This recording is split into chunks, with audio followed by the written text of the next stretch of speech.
Welcome to the live stream, ladies and gentlemen. Okay, this is something different. We've not done this before, where we're going to have, I think, up to 10 cameras across the country at these different protests that are Christians, Hindus, Iranians, and Jews united to take a stand against terror. As you can see, the countdown on the left-hand side is giving you when the protests are set to begin. We've got a full schedule. We're going to jump between them. Rukshan, how are you doing? Are you looking forward to this, what we call in Hebrew, a balagan? I am looking forward to the balagan, for sure. And it beats actually being there and in person, actually, I think, sitting and actually commentating on this. So it's a bit different, but, it is what it is. It's the future. It's technology, and that's what you can do with the tech that we have these days. So right now, we've got a couple already in Melbourne. That's a couple of feeds in Melbourne. We're missing one feed, which is the stage. We've got... I've got to work out all these. So this is Melbourne at the moment. We've got... I think... Is that not that one? Sorry. We've got... So these are all the stages that we have at the moment. That's all.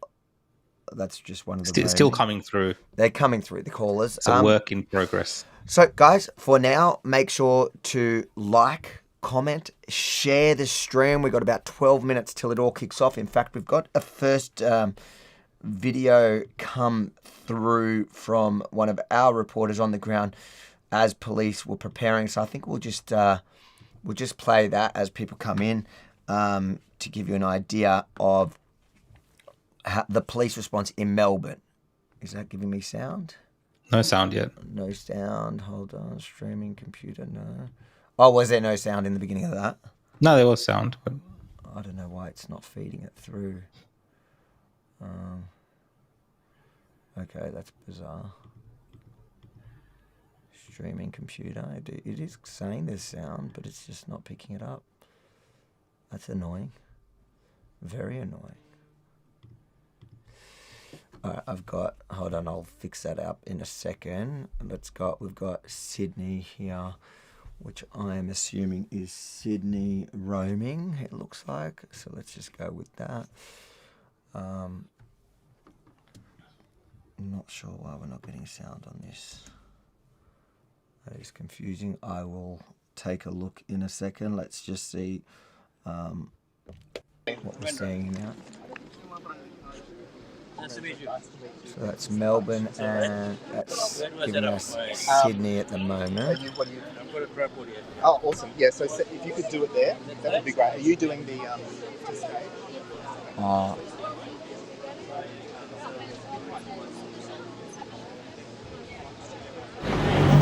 I got it. All right, let's take a look at so many things to handle here. We'll take a look quickly. I'll mute the current feeds. This is from a few minutes ago in Melbourne. Again, I've got...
Founding. What took me so long?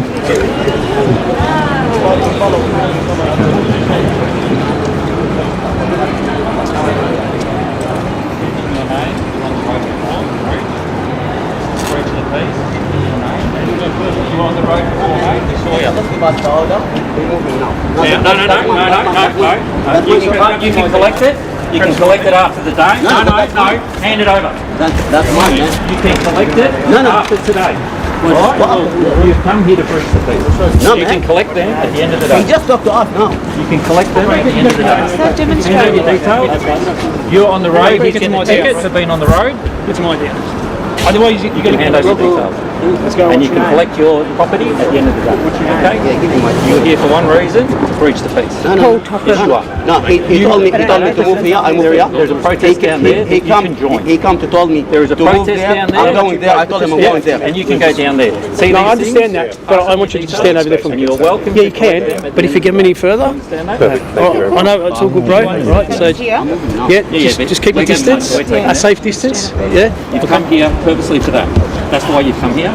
Man, I come here for justice. All right? So you can go down there. Yeah, I'm gonna go now. But we're going to take these. Don't record me. Pass your details. Gotcha. So we Don't record me. You're not allowed. all right? Don't record me. You're not allowed. Free Palestine. Stop telling kids. So pass your details and you'll be able to collect these from the Melbourne West Police Station at the end of the day. Okay? You understand? Yeah, give me the Take them. No, just tell me where should I go.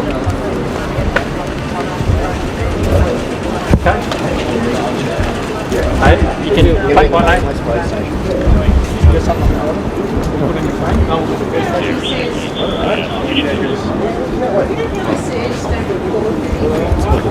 Yeah. What can you do to prevent what's the Buddhist him having his face on there? Okay.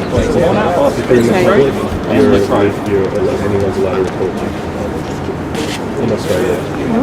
I'll give you a mobile number to call. Just step away from the camera. Ah. Don't touch the camera.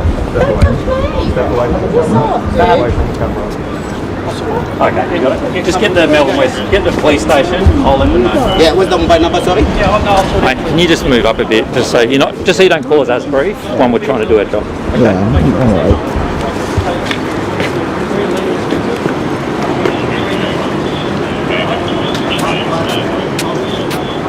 Nothing says it for a peaceful protest.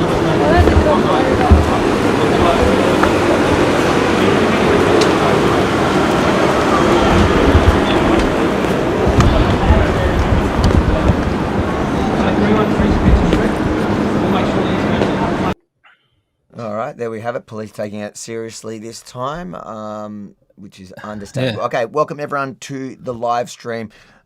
We've got currently, what do we got? We've got a few, at the moment, streams going.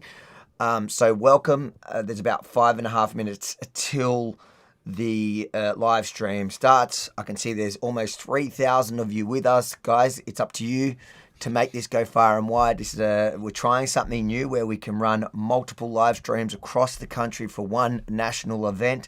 I'm excited about it. There's a lot of work for me to do here because unlike Rukshan, I have to take care of the technical. You're actually doing the all the technical work of a live production.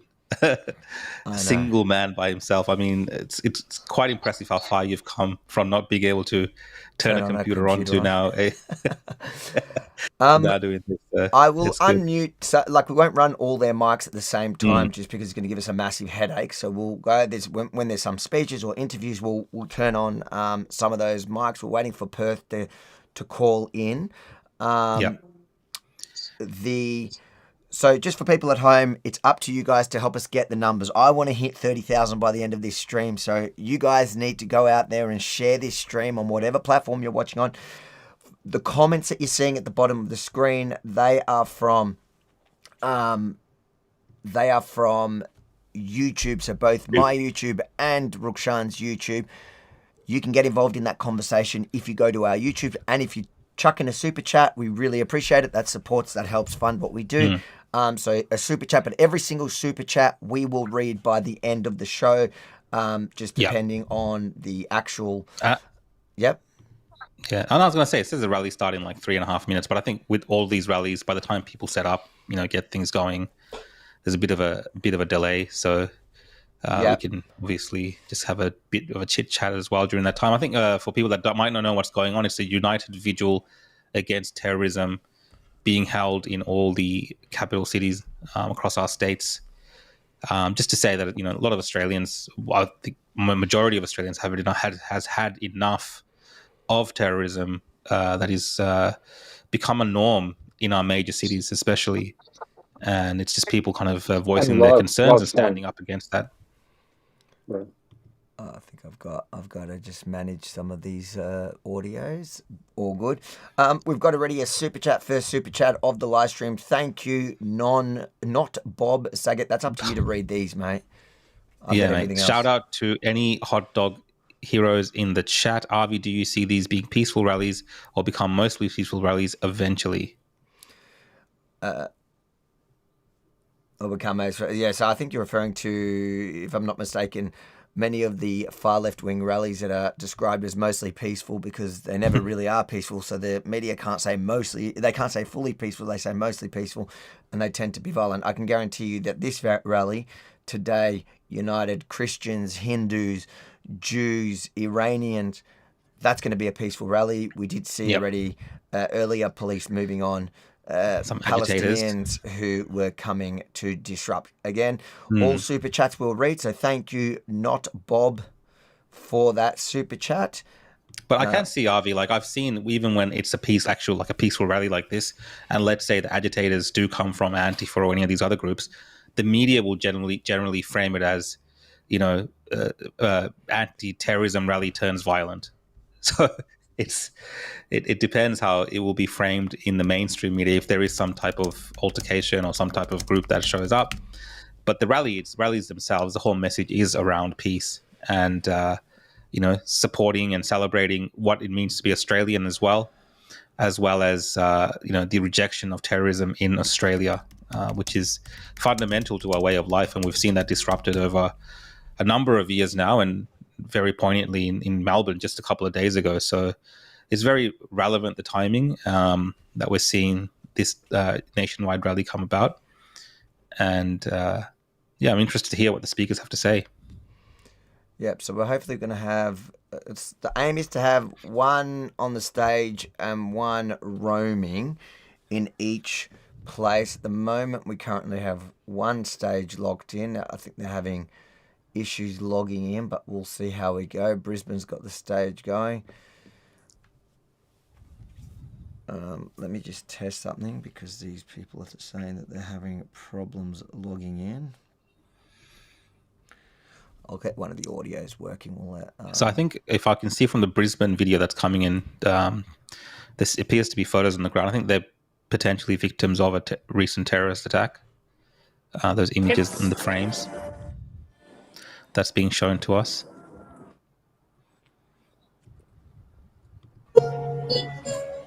I'm just going to keep the music off. So.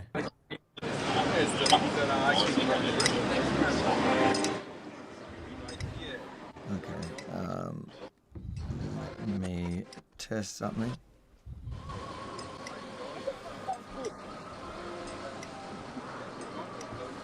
Okay, so the rally is set to begin now.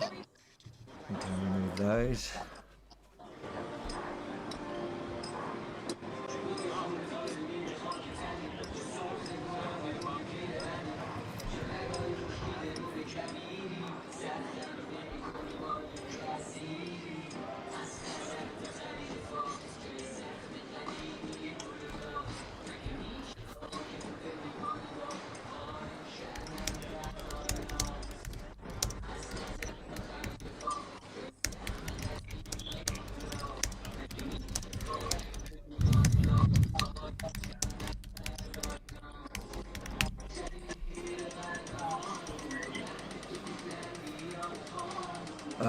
Where am I getting that? All right, we've got Perth coming.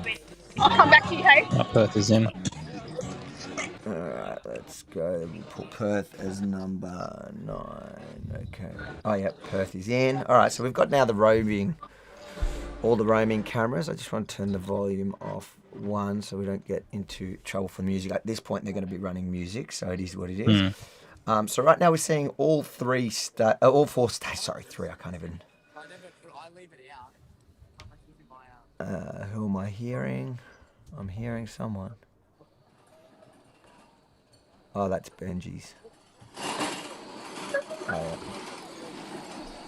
Like Benji loves his trams. He's got his tram.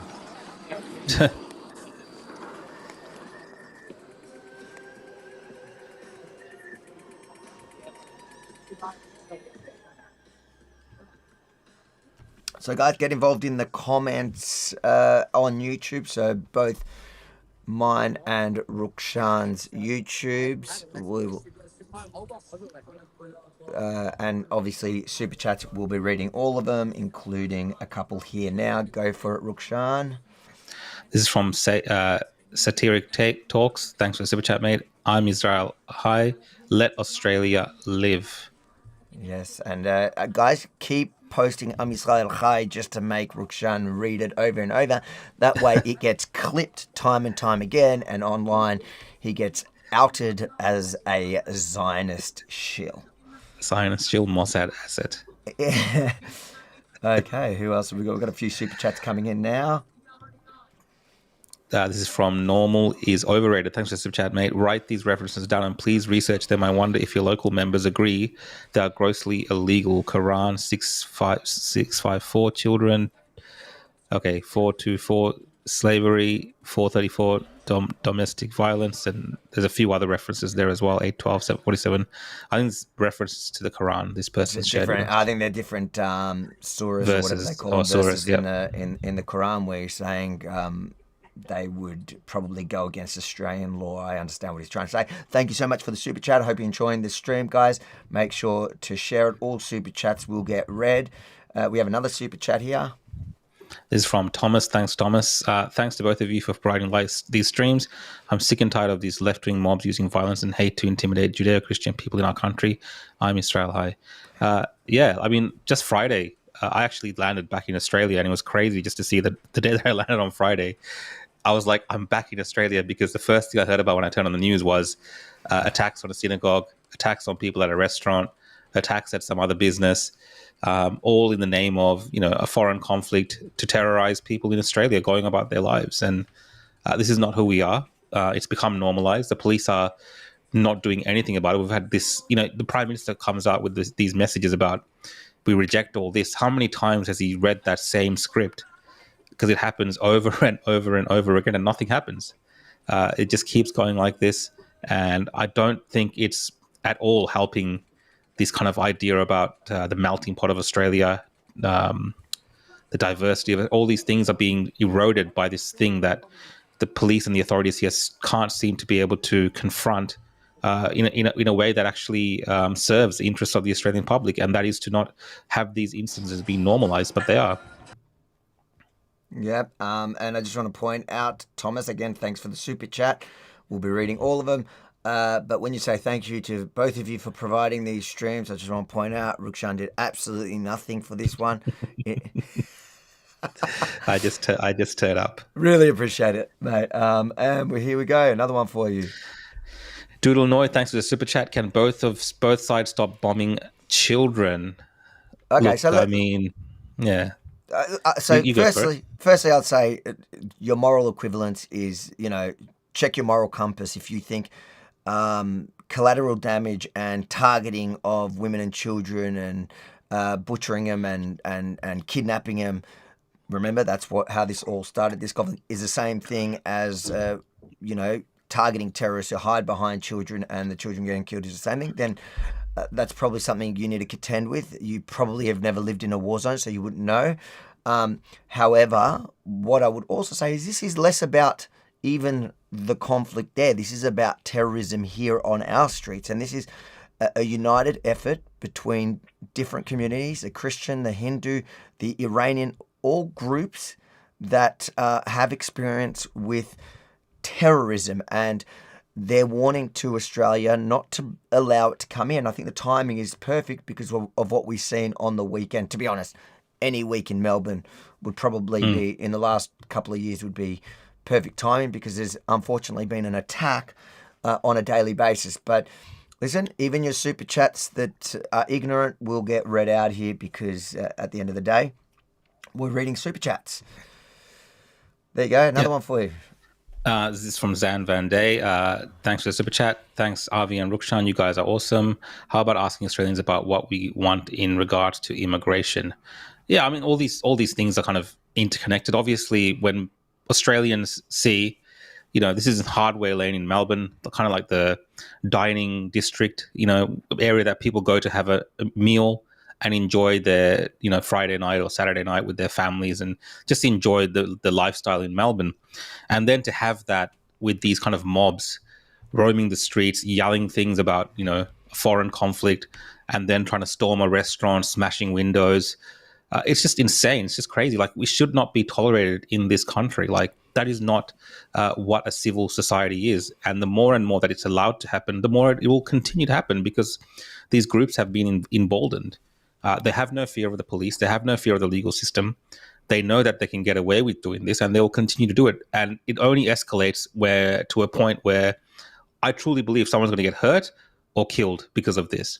You've already had some that same night someone trying to put a door on fire at the synagogue in East Melbourne, I believe. So to do those type of acts, you're deliberately trying to hurt people and harm people, and that is not who we are as a society in Australia. Where it comes to these political disagreements, even if it be a foreign conflict, we have people in this country from all around the world who are involved in ethnic conflicts for whatever reason, but we haven't seen this level of derangement when it comes to attacking the Australian way of life. And that's essentially what it is. You might look at this and be like, oh, they're just attacking Israeli places, or they're attacking Jews, but attack on those institutions in Australia is attack on the Australian values, where we value people's safety and harmony and the way that we can live together, no matter where you're from. So any attack on those institutions is an attack on all of us.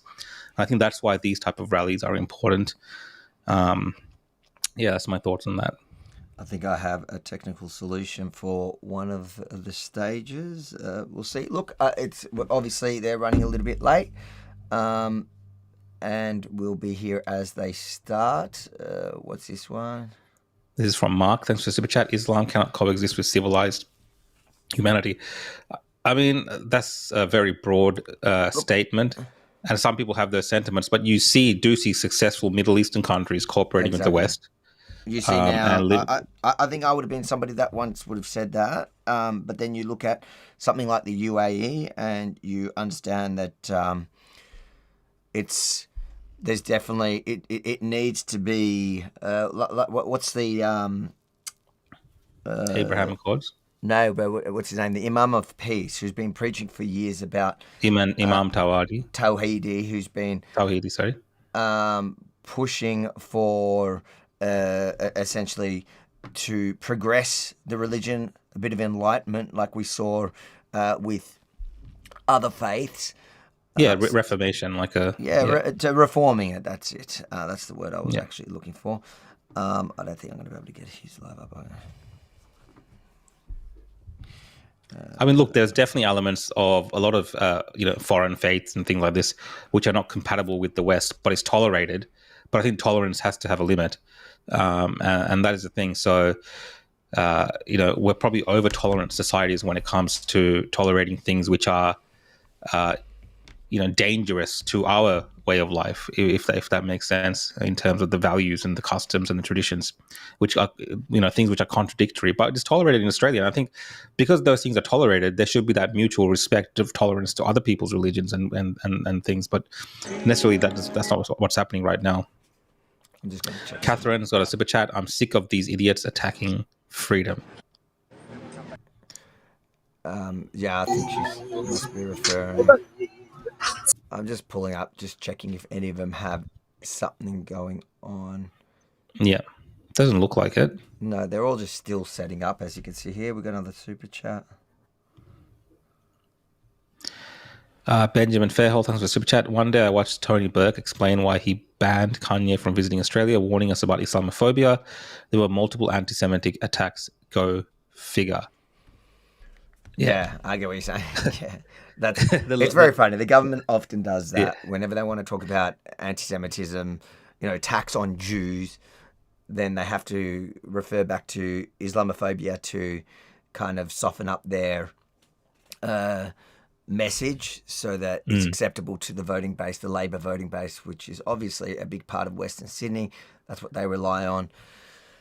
And so they'll never actually take a principled position because they don't want to lose their voting base. What I want to tell people is we've got 5,465 of you on watching now live across the channels. Okay. So, Then you can edit it. oh, here we Yeah, go. he will edit it to a little bit that he'll put on. So make sure to share this stream as the protests get bigger. We can obviously the bigger the audience online, the better the stream gets. So especially for me and Rukshan, because Rukshan's done nothing. Anthony Madison, thanks for the super chat, mate. Trump's fault. I mean, there would be those who would try to tie this to Donald Trump, but I think there's a lot of stuff that. Humanity against the inhumanity of terrorism. We're here particularly to call for the Australian government to join the Canadians and Americans in recognising the Iranian revolution. We can do it again. Yeah, We're going thank to edit it anyway. Let's get away from the music. Go over here where it's quiet. This is great because we have basically He will edit it anyway. citizen journalists everywhere. They said we're going to edit it. I don't know if they realise that we're actually live as well. Hi, we're here today in Perth to stand against terrorism. We're people who are united. We have different faiths, different national backgrounds, but we're united in humanity against the inhumanity of terrorism. We're particularly concerned here today to call on our government to join the other governments of the world in listing the IRGC as a terrorist organisation. There's so much misery and suffering caused by the Iranians and their agents. We want our government to acknowledge them as terrorists and to help fight against them. We're here to call for an end to the lack of tolerance. We understand maybe not in circumstances, but we don't want conflicts and intolerance coming to Australia. And we recognise that people protest, but we don't want to have hatred and intolerance spread in this country. Fantastic. Thank you. I have no idea who that is, but he spoke well. Yeah. Take two it was. Take two. They promised him that I think the sound here and there will be a bit low. Obviously, it's a live setting. Listen, you got to understand we've got almost everyone streaming for us are amateurs, and they're doing a good job. This is a Persian, an Iranian.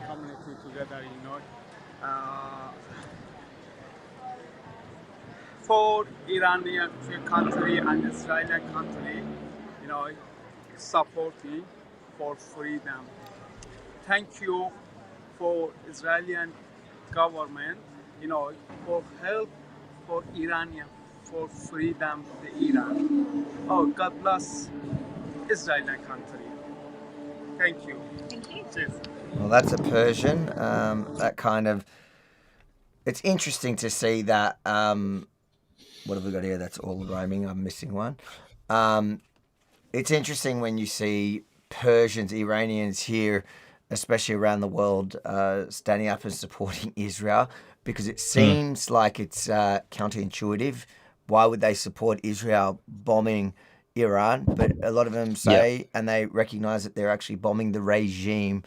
And, a lot of these people fled Iran as dissidents who were fighting for freedom. And unlike many immigrants that come here, they're dying to go back home. And they recognize that Israel is their chance to get back home. Yeah, no, it's interesting. Whenever I've seen Iranians kind of speaking online, they'll always make that distinction that it's about the regime that they're against. Like some of them get offended when you kind of mention Iran in a negative context. They're saying it's not the country, it's not the people, it's the regime. So it's always important to remember that. Catherine Cavani, thanks for the super chat again. A phobia is an irrational fear. I am not irrational. That's a great comment, Catherine. I think the West especially doesn't need to have an irrational fear when it comes to things like terrorism or certain phobias that we have of certain groups, because it has been proven to be a correct fear to have in some instances, because our lack of attention to it has caused mass casualty events in countries. Thank God, not in Australia to the extent that we've seen in places like the United States of America and parts of Europe. But it's been a common thing for the last 20, 30 years. We've had these attacks by Islamic fundamentalists really targeting the West and Western values. It's not an uncommon It's not something that we're speculating on. This has happened. And now we're seeing this kind of this joining of. Hold on, sorry. Yeah, so that's you. Yeah, no. I've got too many things I'm doing, eh? Oh, here we go. Anyways, Now we have this alliance between, I guess, these kind of hardline Islamic fundamentalists in some instances, these left-wing groups, parts of the media, and even parts of the political establishment, all emboldened to kind of work together to disintegrate the value of Western society. Mostly, it's a dangerous alliance, I think, because it's helping to hide some of the things that we would have caught on to back in the day, whereas today it's being accepted as normal. And I think that's why we're seeing these more emboldened and brazen attacks on members of the public here in Australia, because it's protected by the political class. It's protected by Labor, the Greens. Here we go. We've got Perth. Ladies and gentlemen, my name is Matthew Ogilvie. I'm the chairperson of Friends of Israel Western Australia. I also serve as the Vice President of the Liberal Party of Western Australia. Thank you all so much for being here today. The weather may be cold, but our hearts are warm. I want to thank our speakers, who I'll later introduce individually. But I want to thank all of you for being here today. As we look around, we see people of diverse backgrounds, different faiths, different national origins. You are witness to something very important today. We are not here representing one faith, one ethnic community. We are here representing humanity. We stand united in our common humanity. We stand against the inhumanity of terrorism.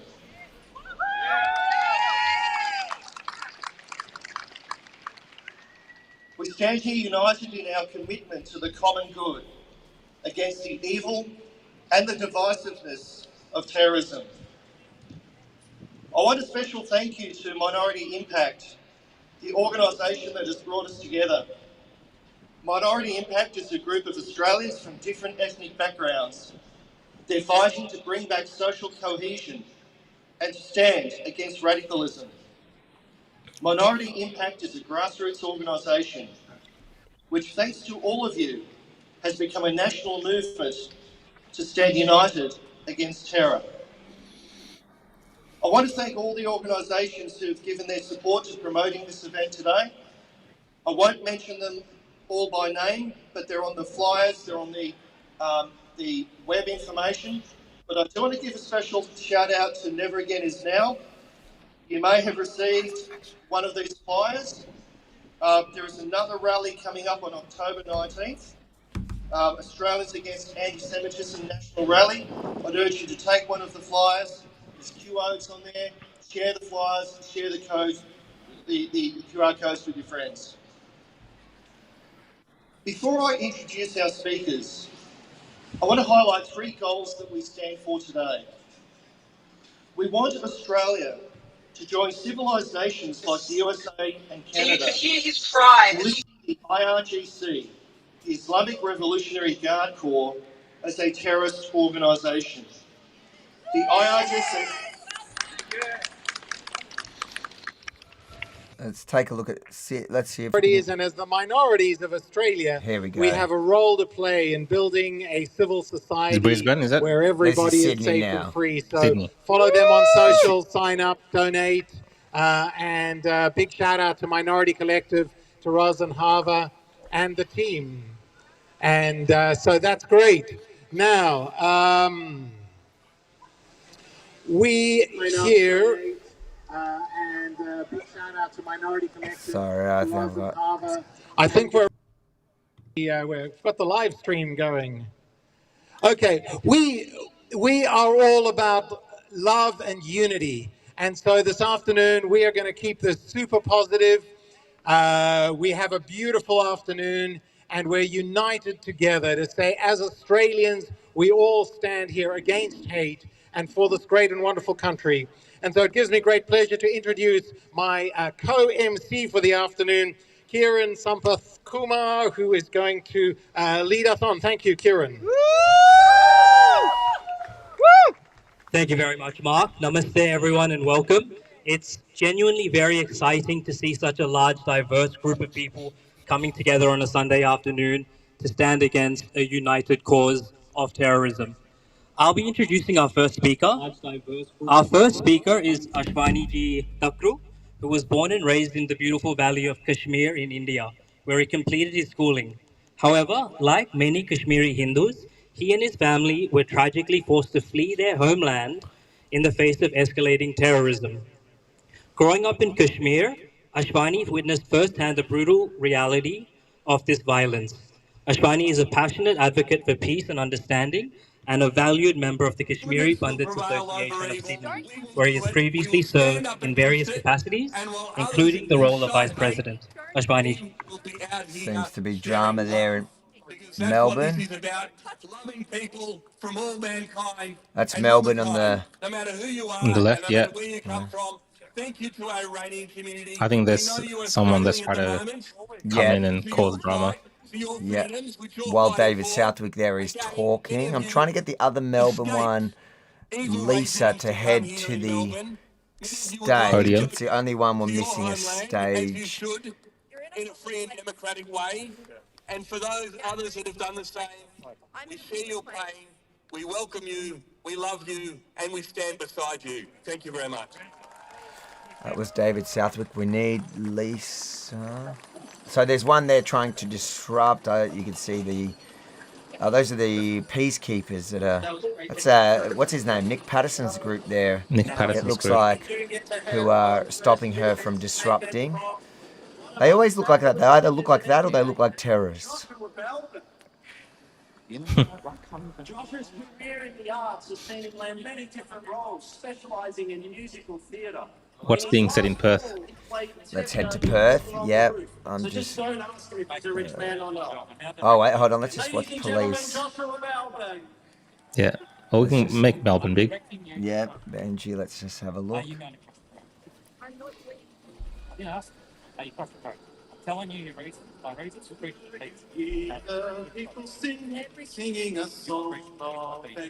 So these are live from. Oh, she's moved on.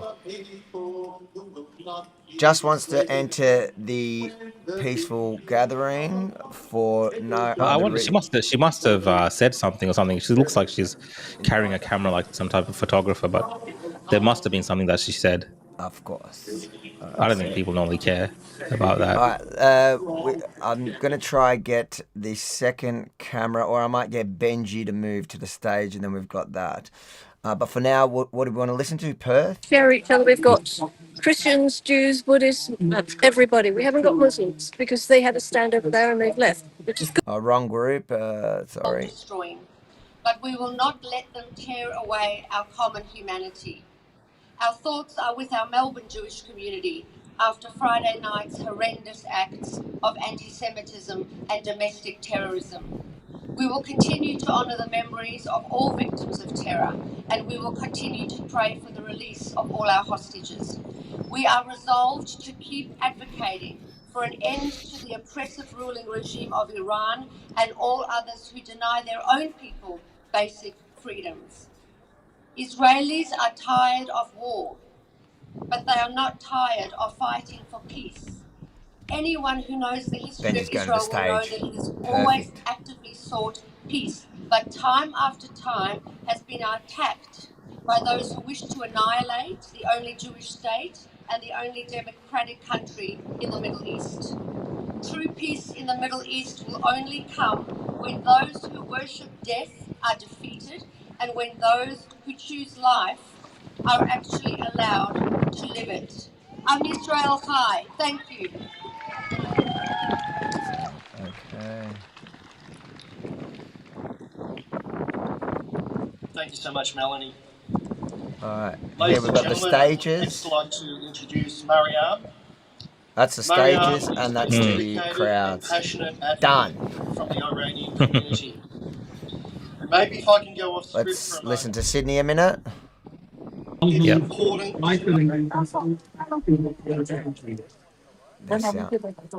Fast forward to April 2025. Terrorists killed 26 tourists in Pahalgam region of Kashmir. Not great They audio. deliberately. Let me see if the other Sydney gives me a better inquiring audio. about their religious identity and shot them point blank in front of their traumatized family members, including wives and children, who were scared only to recount the horrors they witnessed. Maybe Brisbane. I'll give Brisbane a listen. Let's hear what they're saying in Brisbane. Brisbane State. Nor for the innocent people of the Middle East. It's driven by an unholy alliance of radical Marxists and radical Islamists who have spread both suffering and destruction even among Muslims across the region.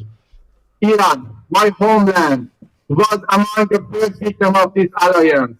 For 46 years, my country has been under the control of rulers who does not believe in human values.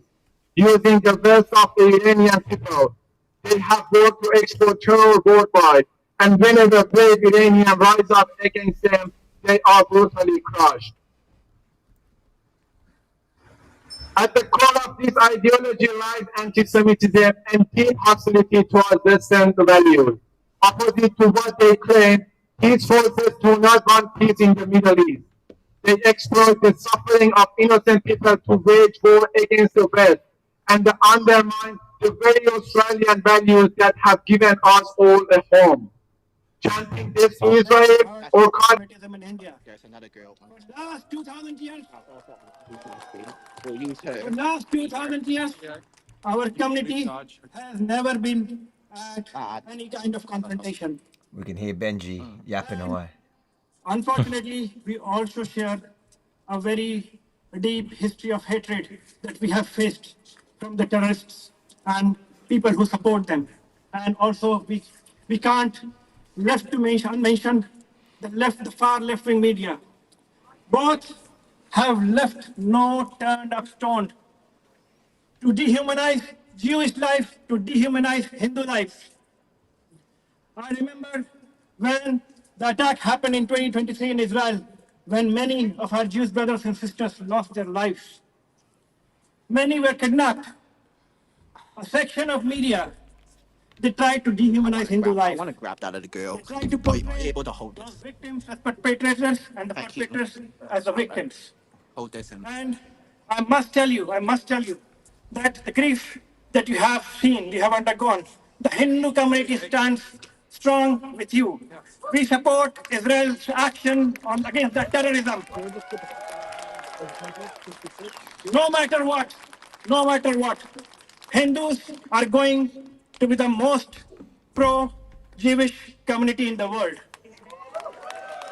And Is that true, India Rukshan? is the most I am not Hindu, pro-Israeli so I nation in wouldn't the know. world. But, With that, I will say, long live our friendship. We share the same there is a values long, and we strong share friendship between the the two same countries, enemies. though. Thank you.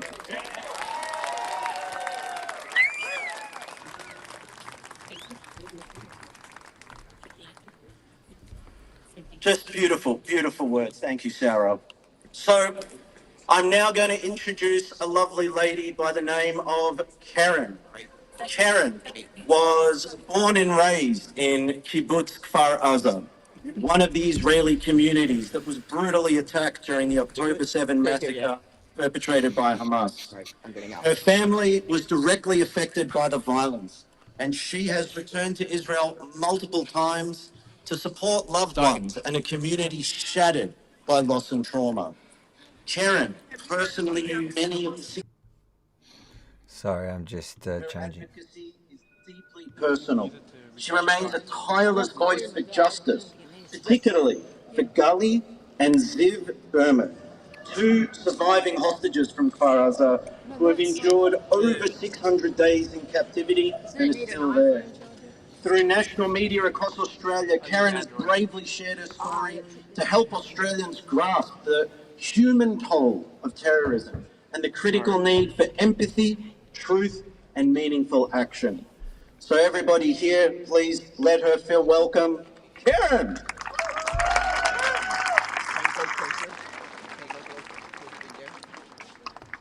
My name is Karen Nornson.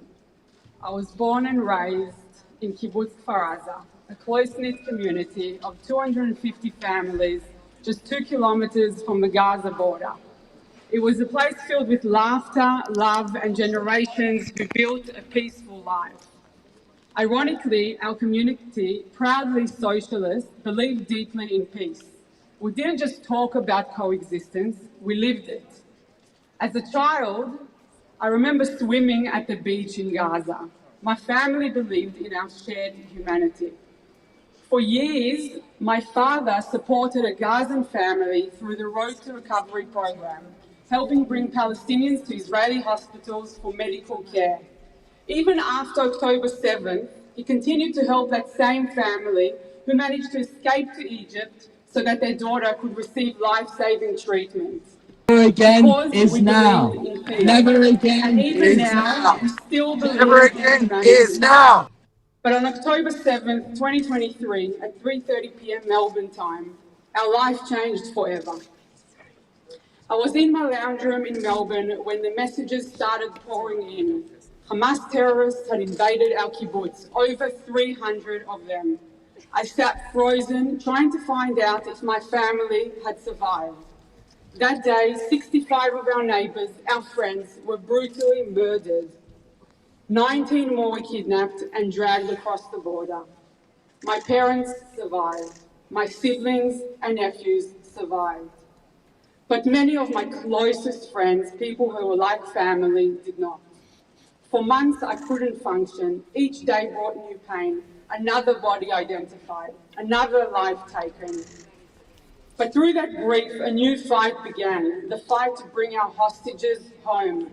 It's now been 638 days since innocent people, children, parents, grandparents were kidnapped and taken into the underground tunnels of Hamas. 638 days of suffering for those being held and for their families, waiting, praying, and hoping.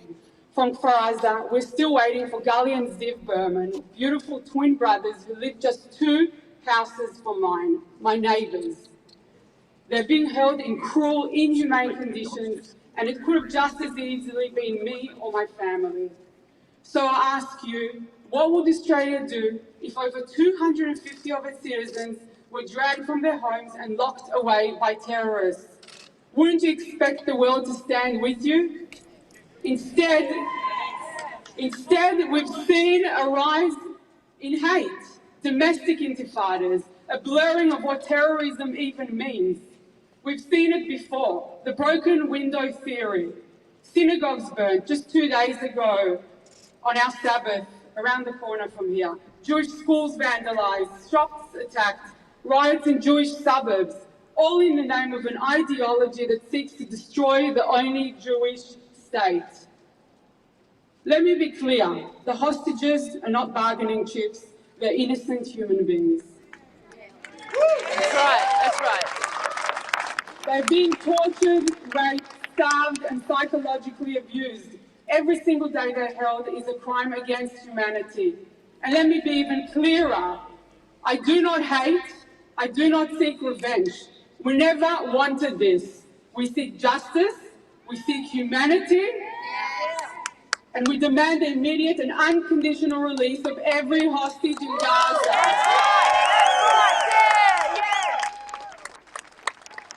And to the governments of the world, this is not a political issue, it's a moral one. Every leader, every nation must demand their release, loudly, clearly, without condition, without delay. A united message against terrorism could have ended this long ago. Instead, silence and excuses have allowed this to continue. Our mission is simple, to bring them home. That's right. This isn't just a fight for Israel, it's a fight for a world that values life, that stands against terror, that chooses compassion, dignity, and freedom. So today, I stand before you not just as someone who's lived through October 7th, but as someone who still believes in something greater. A new day will rise, a day of hope, a day without terror, a day where every hostage comes home, a day where we all choose humanity over hate. To stop terrorism, to end hate, we must confront it, or it will continue. Thank you. Thank you. Right on. So these are the 4 stages that we have across the country. And the audio we're getting in Melbourne is the clearest at the moment. We can try jump to Brisbane. Sydney, yeah, Brisbane or Sydney. That was very touching. Thank you, Karen, for sharing that.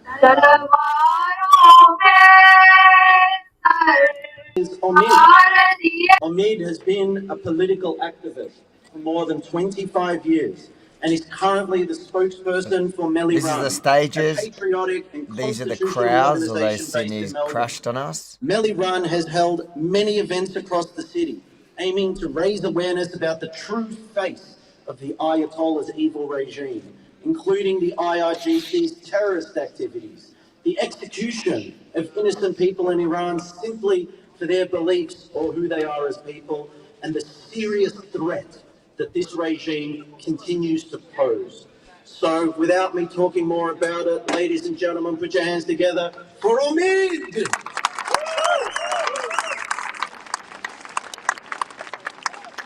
Thank you. I wanted to say this at the end, but I can't wait to say that.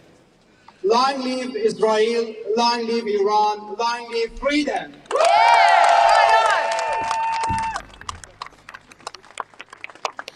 My name is Omid, and I proudly speak on behalf of Meliran, the patriotic and constitutional network of Iranian Australians. And not just Meliran, but all Iranian, young and old, who stands for peace and security for our fellow Australians, our friends, from every background, and all who cherish peace, human dignity, and freedom. Today, at this Nation Unity Rally, we gather solidarity not only to raise our voices against terrorism, but to stand tall for the shared values that united us as Australians: democracy, safety, mutual respect, and justice. As part of Iranian community, we stand here to affirm our unwavering rejection of all form of extremism, anti-Semitism, terrorism, and hatred.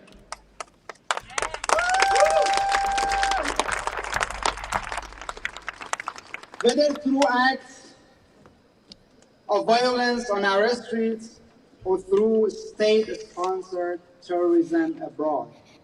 Terrorism in any form is an attack on humanity itself.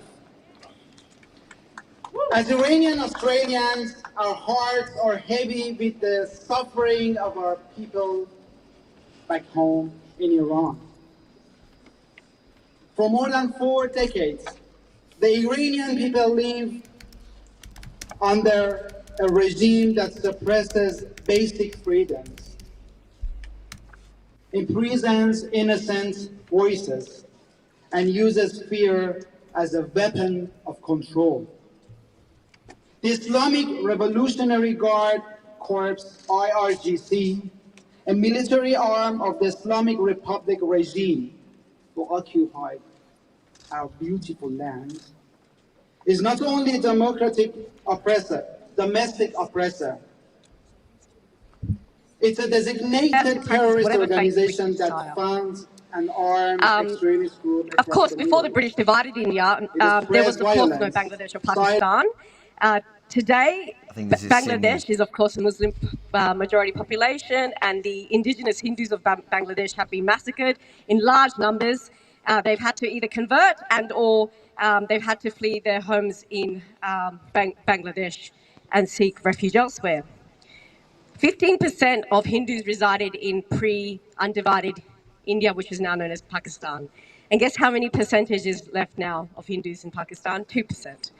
And the statistics are, you can Google them yourself, that 4 Hindu minor girls are kidnapped every 15 days in the province of Sindh, Pakistan today. Where is the media outrage? Nowhere. Where is the global coverage? Nowhere.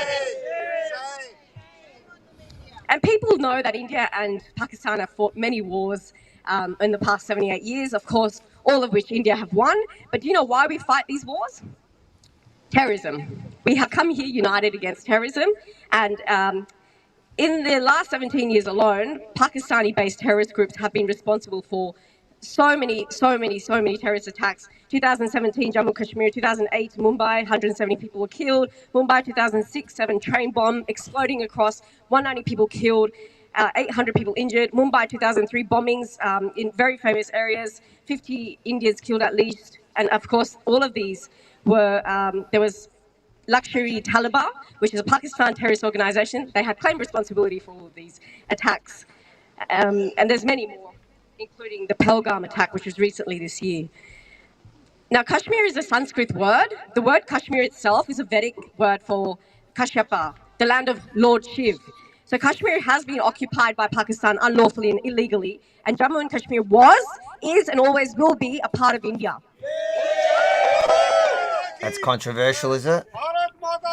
That's controversial as Palestine and Gaza. Most of you might not know this, Kashmir but India border, was yeah. invaded and colonized by the Mughal invaders and also the Durrani settlers. Yeah, similar thing during partition. Post that, what has occurred, especially in Kashmir, is that because of the Islamic majority, the indigenous Kashmiri Hindus have faced 8 exodus. Thousands of Pandit Kashmiris became refugees in their own land, having to flee Kashmir after the 1990 Hindu genocide in Kashmir. Since the various terrorist groups have emerged within Kashmir and sponsored by a combination of Pakistani and militants in Kashmir that have only one aim and end goal, which is to eradicate non-Muslims from secular Hindu majority regions such as India and to perform global dominance of Islamic extremism against Kafirs or infidels, including, of course, wiping out Hindus, Jews and Zoroastrians, amongst other communities residing in that region. I believe now is the time to fight harder than we've ever had to fight before, to push the change for the false narrative, which is all around the mainstream media against us. There is Hindu-phobic, anti-Indian, anti-Semitic, Israel-hating rhetoric labeling us as Hindutva or Zionists, and it is this time that we have to mercifully unite against religious-based terrorism, which we are facing alone in its full wrath. Be bold, be unapologetic, be educated. Statistics, data, history prove that we are not the ones spreading terrorism or anyone else. We are on the receiving end, having to defend ourselves over and over and over again for generations and centuries. Enough is enough. Thank you.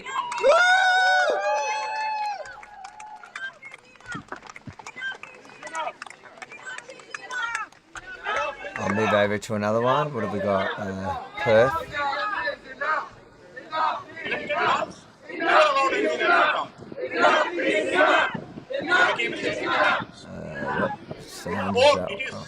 Dictators like Pervez Musharraf who's Iraq in Pakistan. They're all Indian speakers at the moment. So this is a combined event, right? So we got Jewish speakers, Iranian, and Indian Hindu speakers, I believe. Just a few months ago, these terrorists singled out unarmed tourists and shot them in What's happening in Brisbane? Brisbane. My friend standing here, Rakesh Khan, he's in exile from his own regime, requesting the Australian government to announce IRGC as a terrorist organization, but ignored. The Islamic regime is responsible for losing thousands of innocent lives in Iran, in Gaza, in Lebanon, in Syria, and in Yemen. Gold Mayer, the Prime Minister of Israel, serving from 1969 to 1974, had a few quotes. And the most beautiful one that I love is, peace will come when Palestinians love their children more than they hate us.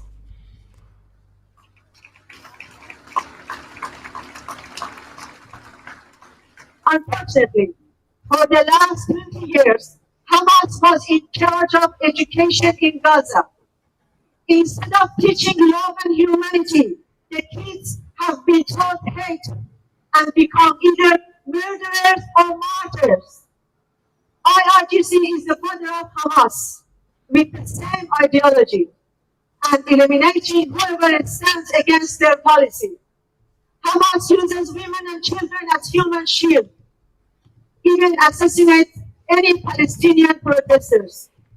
shooting any Palestinian attempt for food that was confiscated by Hamas.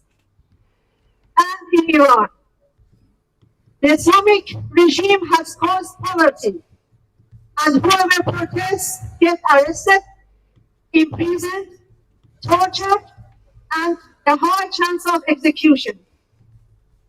Mr. Albanese, it is time to wake up and put IRGC in terrorist list. Stand with people of Iran. Stand with regime change. And stand with people who want peace, no matter what the faith is. Thank you.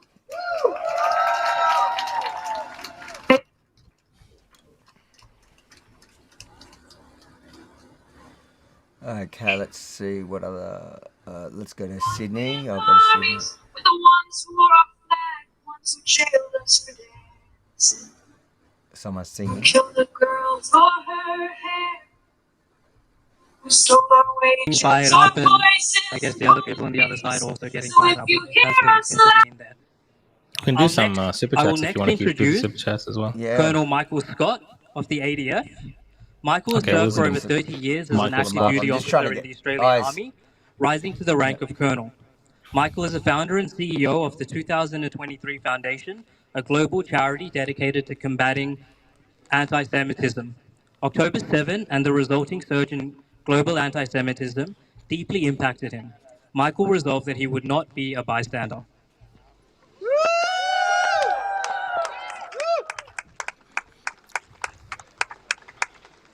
Ladies and gentlemen, how good is Australia, hey? Look at this weather and look at this turnout.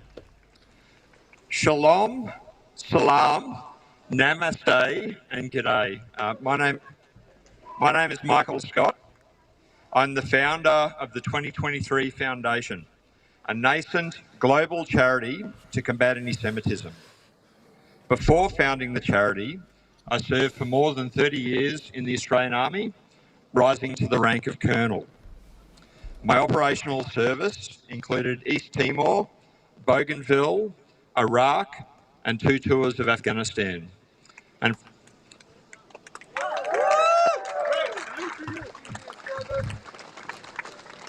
from July 2019 to September 2021, I resided in Jerusalem, Israel's eternal capital, with my wife Dracena. My mission area included Israel, Lebanon, Syria, Jordan, and Egypt. It's been a difficult few years, and the past 12 months have been especially painful.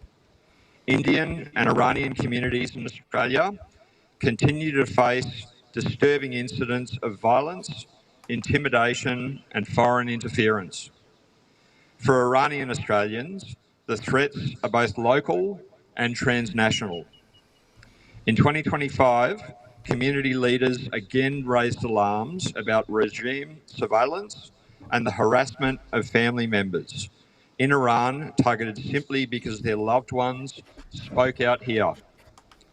These are not distant concerns, they are part of our shared Australian reality. And so I say to you today, I see you, I hear you, I stand with you.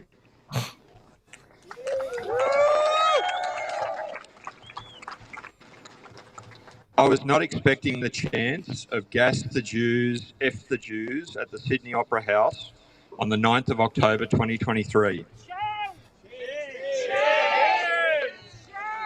I turned to my wife and said, "Sweetheart, I must do something. I will not be a bystander." I founded the 2023 Foundation soon after. The mission of the 2023 Foundation is to combat anti-Semitism through lived personal experience. Our vision is to nurture tomorrow's non-Jewish upstanders, not bystanders. And in this mission, we find common cause, because today, good people of all backgrounds are finding their voice. Jewish people are not the only ones being persecuted. We live in dangerous and frightening times, but also in times of great opportunity. When Mahatma Gandhi once spoke for all humans, he said, "You may never know what results come of your actions, but if you do nothing, there will be no result." If you are here today, it is proof positive that you have chosen action. So-called peace activist circles, and even This is in Melbourne a now. political landscape. Let's not be afraid to say it. The Greens have crossed a line.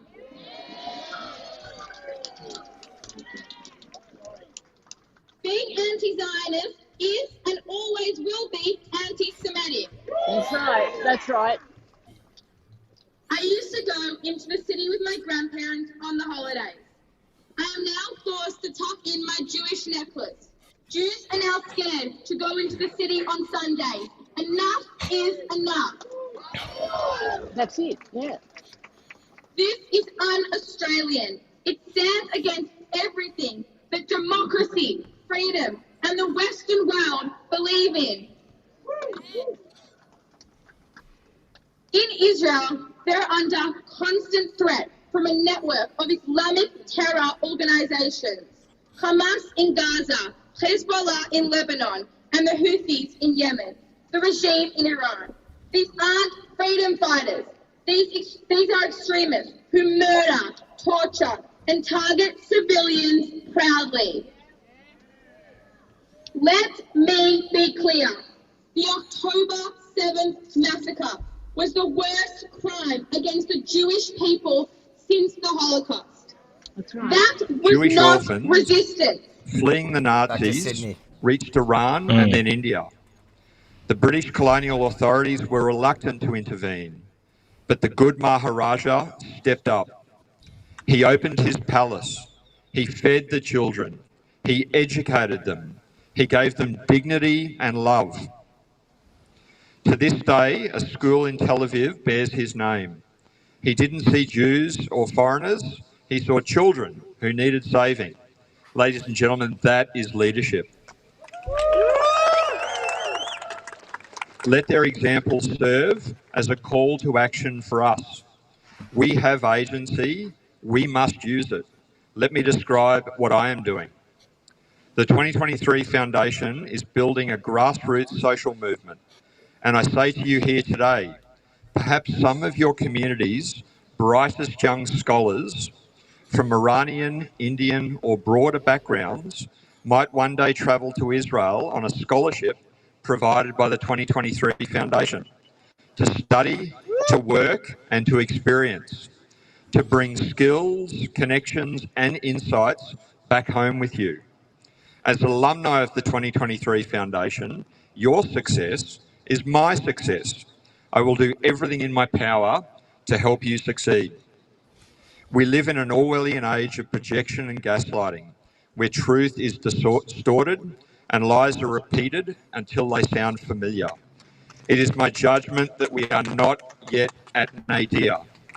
Things will continue to worsen until the critical mass of us stands up, steps forward, and declares never again.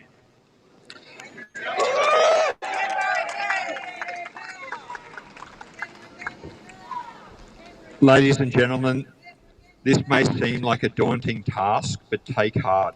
Many here today draw your ancestry from the great kings of the past. You carry the strength of Cyrus and the courage of the good Maharaja in your veins and their example in your hearts. Ladies and gentlemen, it's time. It's time for our light to shine. It's time to stand up. It's time to step forward. It's time to speak up. Thank you, ladies and gentlemen. Together, we can and we will prevail. Very good. I'll go back to... Thank you very much, Michael, and thank you for your service. Now it gives me a great pleasure to introduce one of the most remarkable young Australians on the national scene. I'm not at all biased as I introduce a host of Sky News, a star of Sky News, a researcher and writer at the Menzies Research Institute, a recent graduate of Sydney University, and future Prime Minister of Australia. Ladies and gentlemen, Freya Leach. You're not biased at all, Dad. Thanks for that one.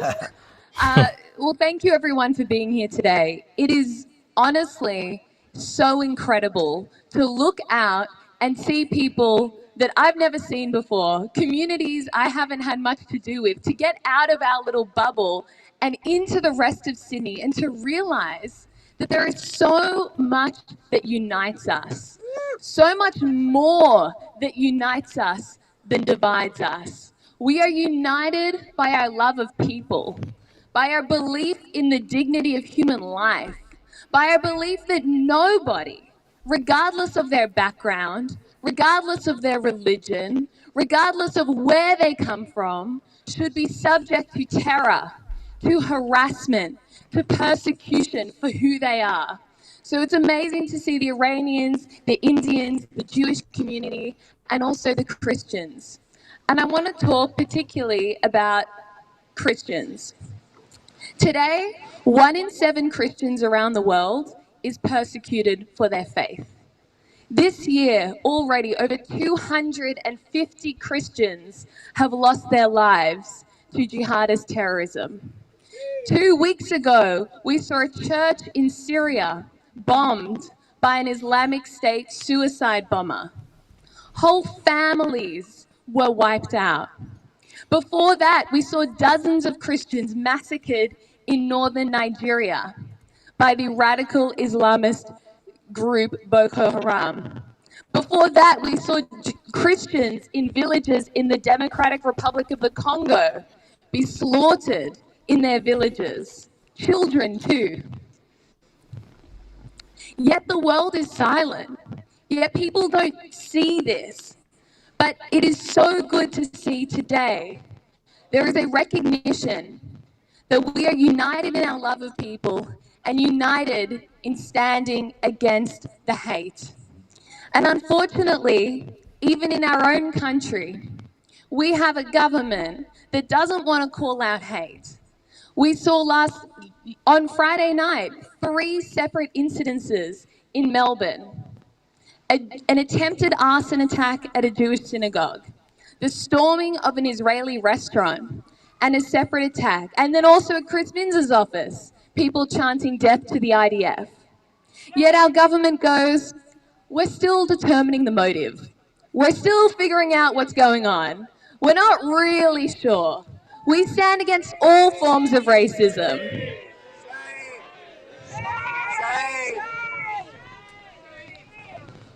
We have to stand for the truth, and the truth might be uncomfortable, but the truth is that there are people in our society, in our country, that don't share our values, that want to tear down what we have built. They don't believe in tolerance or respect or love of our neighbor, those Judeo-Christian values that have built Western civilization. So we need to come out here in our numbers, and we'll only achieve this if we're united. The Indian community, you guys are massive. You're incredible. We need to see you guys out here. The Persian community, I've never seen people so fired up. Week after week, you guys come out here protesting activism until Iran is free of Islamic terror. And the Jewish community, you guys have gone through so much. In the last 18 months, watching the fabric of our society crumble in the wake of hate from radicals and from radical leftists. For my own religion, not even for that. I'm here for humanity. Because humanity has to learn to live in peace and harmony with each other. Because that's whatever you want to call music, I've got to cancel that. We'll go back to Sydney. In all directions, besieged by hate. Yet we stand here in love. And that's the key. If we're going to beat hate, if we're going to beat darkness, we need to be love and light. And that's what we are today. Thank you. She's really good. She's joined Sky News now, which is amazing. Yes, vote early, vote often. It's a great pleasure now to introduce a Christian singer, Clay Stewart. He's an Australian Christian worship leader. He spent time in Israel. His parents are currently in Israel volunteering and standing with the people. And Clay's going to be joining there next month. And his beautiful sister is going to be his music stand for this afternoon.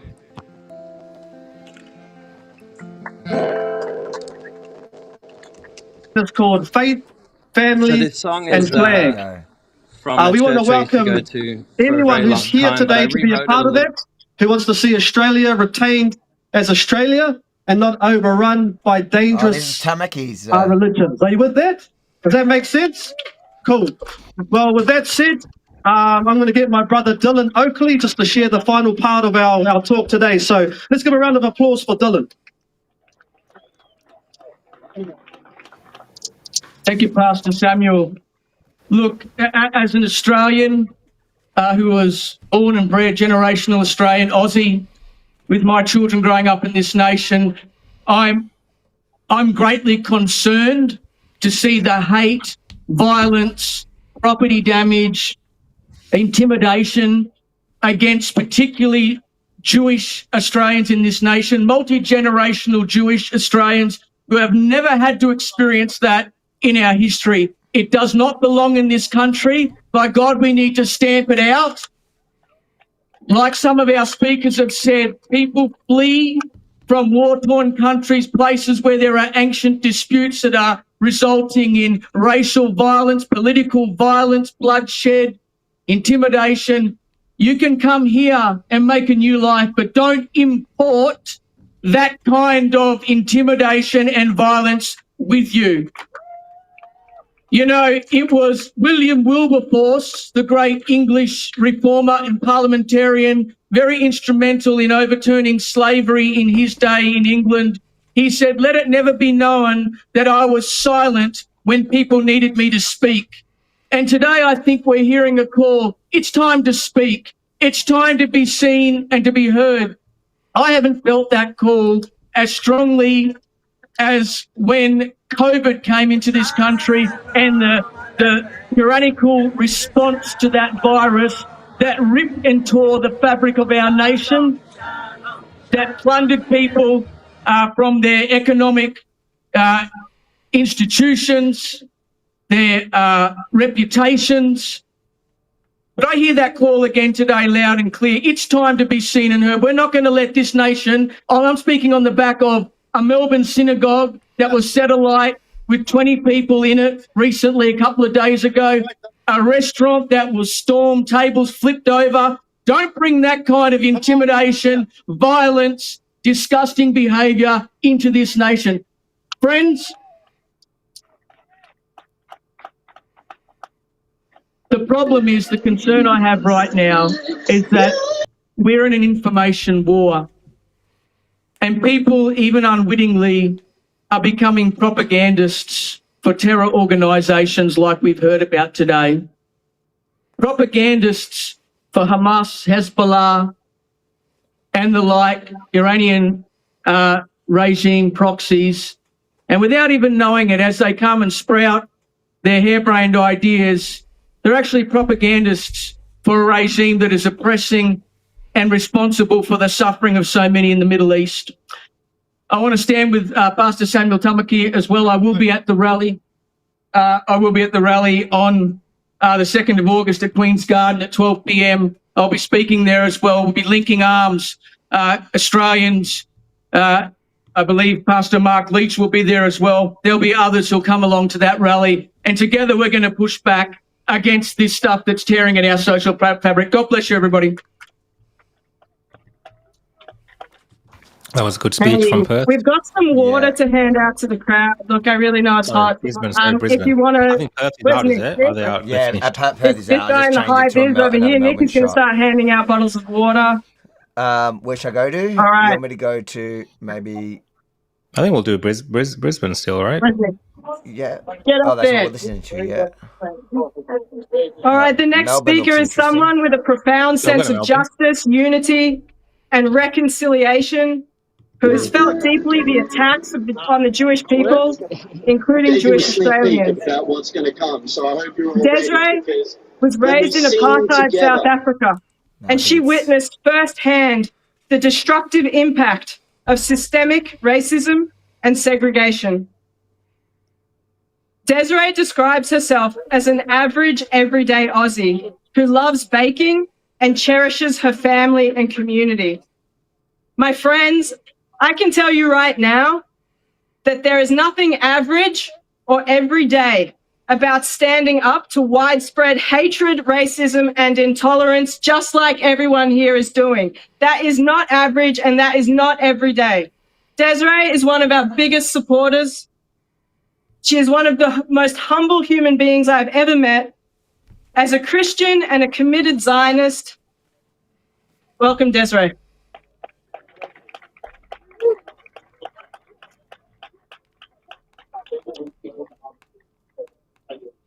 Thank you. Like all of you here, I'm a proud Australian, and Hava shared very briefly about how I witnessed firsthand the effects of fear, hatred, and division. I was born and raised in South Africa in the apartheid era, a time when systemic racism and segregation were the law of the land. Apartheid enforced a rigid racial hierarchy, marginalizing the majority of the population through discriminatory laws and social exclusion. These policies permeated every aspect of our society, and they fostered a culture of prejudice and injustice. Those early experiences left an indelible mark on me. They taught me the dangers of othering, of looking at other human beings, of viewing them less than, simply because of their race, their religion, or their heritage. They instilled in me a commitment to stand against all forms of hatred and to advocate for a society where every individual is valued and respected. All of us, to some degree, carry the pain of injustice and suffering, personally or that of our forebears. We can choose how to respond to that. Together, we can choose to bring healing and peace. We can choose to be upstanding. the first step in fighting I'll go to back. Melbourne. Not with hate, not with vengeance, but with unity, courage, and an unshakable belief in what's right. The world can feel heavy sometimes, can't it? The news, the threats, the fear, it can feel like the weight of the world is pushing us down. But I'm here to tell you it's not. The world is not against us. Thank you for all the super chats. We'll get to them after the speeches. We'll read every single super chat. Really appreciate everyone that's helping support our channels. That's on YouTube. If you super chat, we'll read them after the speeches. Part of a bigger process, a process of good people taking back control of our lives, our community, and our world. We're here because we know what's at stake. Terrorism doesn't just attack bodies, it attacks hope, it attacks trust, it attacks the very idea that we can live together in peace. But today, we've shown that hope is stronger than fear, trust is stronger than division, and unity is stronger than any bully's tactics. By coming together, sharing our stories, our pain, and our dreams, we've actually turned the tide. This is not the end of the fight, but it is the beginning of something unstoppable. So as you leave here today, I ask you to carry this moment with you. Go home, be safe, be happy, but stay ready. Because the call to action will come again, maybe tomorrow, maybe in a month, maybe in a year, but when it does, we will need every single one of you. This fight isn't over, but make no mistake, we are winning because we refuse to be divided. We're winning because we choose courage over fear. And we're winning because together we're unstoppable. Let's take this energy, this unity, this fire, and spread it far and world. Let's show the world that Jewish, Hindu, and Iranian communities, all people of goodwill, stand as one. Show the bullies that their time is up. And let's show ourselves that we have the power to shape a future where love triumphs over hate, peace triumphs over fear, and together we will prevail. Guys, smash that like button, smash that share, subscribe on whatever channel, on whatever platform you're watching this now, and if you're on YouTube, you can super chat and we will read them after these speeches. It's happening in Sydney, it's happening in Brisbane, it's happening in Perth, and in all those places, everyone is there for the same reason. And I want to thank two very special women, Roz and Hava from Minority Impact. They're up in Brisbane at their rally over there, and it's thanks to them that this whole event is happening. But it's bigger than that. We have 15 organizations cooperating and collaborating to put this event on today. I don't know how many of you have tried to get 15 organizations to cooperate, but it hasn't been easy. So I just want to read them all out because every single one deserves a special mention for choosing unity.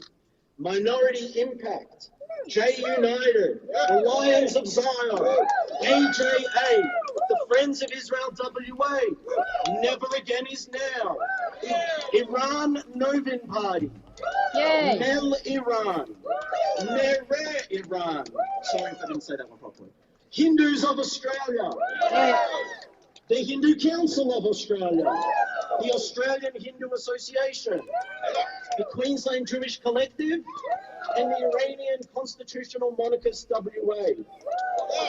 We were led by Minority Impact, and Minority Impact are a diverse group of Australians from multi-ethnic backgrounds, united in bringing back social cohesion and standing against radicalism. So thank you to all of those who helped put the event together, particularly those who got up here and spoke. Thank you to the incredible Hindu, Iranian, Jewish communities that have been so open and cooperative and inspiring for us all to have a better future. Thank you to Simone and J United volunteers for being so instrumental in putting things together and making sure they went up without a hitch. Thank you to Josh Yakov and all our marshals. You guys were brilliant. There were no problems. They tried at the start and it finished. Hey! And lastly, thank you to all our volunteers and all of you. In our capitals, every week for the past 21 months, we've been subjected to mass marches and rallies, not in support of the victims, but in support of the perpetrators of the October 7 attacks. There's been no significant counter-protests, but thanks for coming out today. Very limited public outrage. Sitting politicians and candidates often feature prominently at these events. Apparently, that's fine in Australia too. Concurrent with these public rallies, we've seen the targeting of businesses, residences, and the places of worship of those presumed to align with the victims. Only last week, in this city in Brisbane, we had a rally and march supporting the twin evils of a Jew-free Middle East and the Islamic Republic in Tehran. I don't like all Iranians, I like these guys, one Aussie proudly said in a filmed interview while pointing at a photograph of prescribed international terrorist and mass murderer Qasem Soleimani. That this is tolerated, that there's no outrage, shows our society has lost its way. When we align with the perpetrators of the violence that we are hearing about today from our speakers, rather than with the victims, it shows the values we once held dear, the set of values that kept us safe, healthy and prosperous, have been discarded. It's not just the public, it's plenty of our officials paying the barest lip service to our values while concurrently giving a nudge and a wink to the world's most violent, repressive organisations. Now, for me, supporting the murderous global terror-sponsoring theocrats in Tehran or obstructing a country's desperate defence against that regime's genocidal state-level terror proxies should be political suicide in this country, but it's not. That there is no outrage, that there appears to be no political or personal penalty for tolerating these entities, that our authorities seem unwilling or unable to act on targeted vandalism or violence in support of these organisations, shows the shift in our values. For huge sections of Australia, the murderers and rapists of Hamas, the global terrorist Hezbollah, The repressive theocratic tyrants of the Islamic Republic are the carriers of the values they aspire to. Chain assassinations in the 90s. Dozens of thinkers, writers, and political activists killed in the Iran and outside of the Iran, like Ferdinand Farrokhzad, murdered in Germany in 1992. 5. A student massacre in July 1999. Security force attacked dormitories and killed many students, including Izzat Ibrahim Nejad, Ferishte Alizadeh, Akbar Mohammadi were killed, and hundreds of other students were wounded, arrested, tortured, or disappeared until now. 6. Green Movement crackdown in 2009. Dozens of protesters What's your saying in Melbourne? were killed in the street, including Neda Agha Sultan and Sohrab Ahmadi. Mine, I want peace in my CBD. I don't want it dominated by every weekend, 78 weeks. I don't want that dominated. Stopping trains and trams and shoppers, it's not safe. So, like, your agenda is to get rid of all of this? Oh, no, I'm pro this. No. But we don't stop the trains and traffic. They walk around and they change everything, it's unsafe. We're happy, loving people here, I don't want them to dominate. Come down here, I've been down here so many times. I've just had an Australian Southern Cross on my T-shirt, and and there's thousands of them. Can't believe it. Do you hear what she's saying? We have a right to protest. Everybody has that right. I don't know who this is. We're a free country, Yeah. But you don't have to wreck it for everyone. I want the violence to stop because they're very aggressive. We're not so aggressive, this group. We just want peace in the CBD. I have other things I'd like to talk about, but for today, I have other things that I think are wrong, and I'm in agreement with everybody here. What dog is he? Yeah, it looks like Trevor or Gary, but her name is Grace. Oh no, that's Benji yapping away. Reza Sayyadi. Mehdi Salmanzadeh, a 13-year-old kid who was hung in his It looks bedroom, like Melbourne's and his wrapping father up. is still in Evin prison. Yeah. 10. Yep, Melbourne Ukrainian looks like plane downing. In January 2020, flight PS752 was shot down by IRGC, and 176 innocent lives were lost. 11. Political execution in 2020 and 2021. Navid Afkari, I reckon we an could probably elite pull up sport those champion, super was chats. executed Yeah, let's do that. because of confessing under torture. Ruhollah Zam, a journalist, was kidnapped and executed. All right, let's go through some of these super chats, and then when they end with the Australian anthem, we'll stop for that. Arab and Baha'i. 12. Mahsa Amini. From Elizabeth King, thanks Elizabeth. Jesus rejects Islam, so should the world change. I don't know if Jesus rejected it. I'll Islam take those wasn't as around comment. when Jesus was there, but Jesus would not have known. I don't think he would have signed up for Islam. Although if you ask Muslims, I mean, Jesus yeah. was a Muslim, and so was Moses. So is everyone. Thank you for the super chat. Anthony Madison, thanks for the super chat. I was in Iran 76 under the Shah. Let me just say it wasn't all peaches and cream. I mean, I don't think anyone, even Iranians, aren't saying that it was great under the Shah. That's not why they're asking for the return of the Shah. I think they've tried this Islamic regime because the people did. It was somewhat of a popular revolution. Well, it was a revolution. The idea of the revolution was popular, but then it was hijacked by the Islamists because they were the strongest force at the time. There's David Limbrick.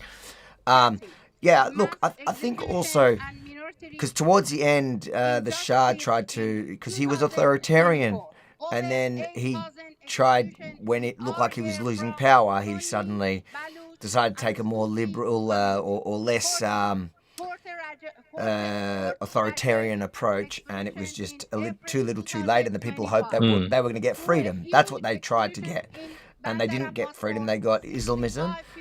But I dare say that most people would prefer to go to the old Shah than be under the Islamic regime that it is now. However, it doesn't have to be either.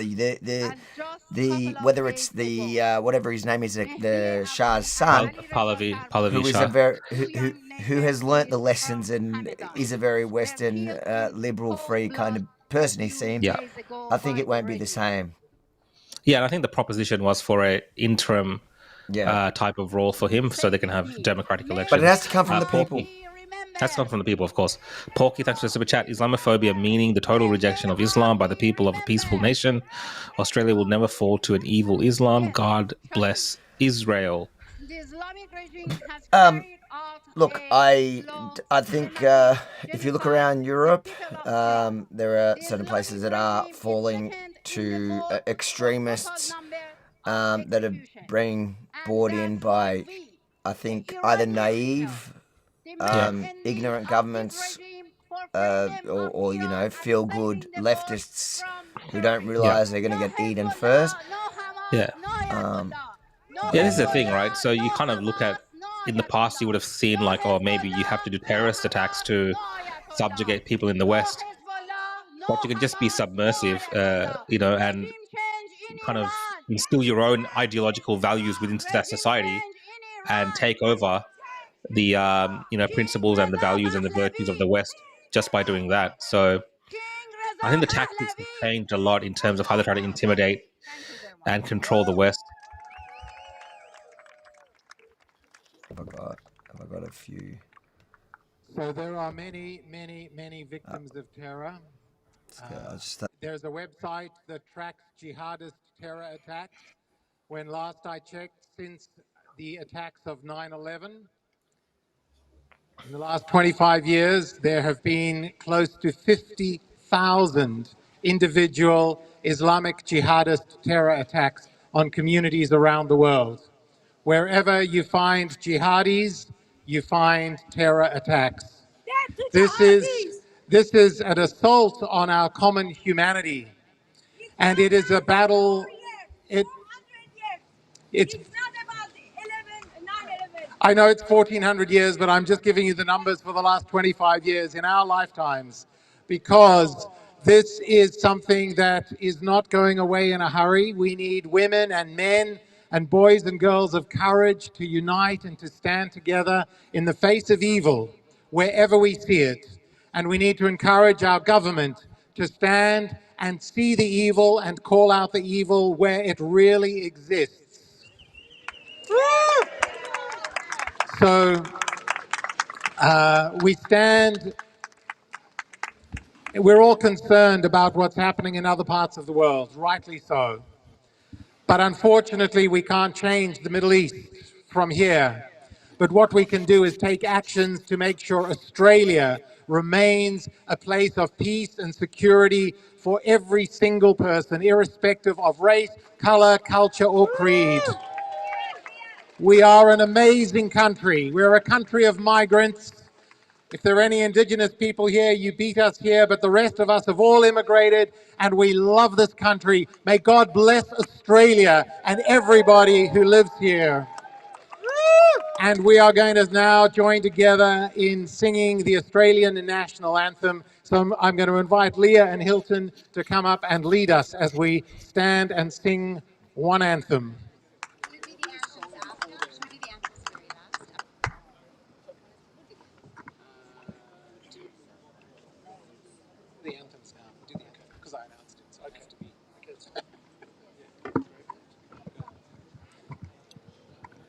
Hi, everyone. Please, sure, thanks. Please, everyone, and good wishes to you too. If everybody could please... okay, good. Yeah, I said good wishes. Yeah. So if everyone could join in the anthem, please, let's sing it with gusto and very, very loud and proud. Thank you. Australians, oh, let us rejoice, for we are one and free.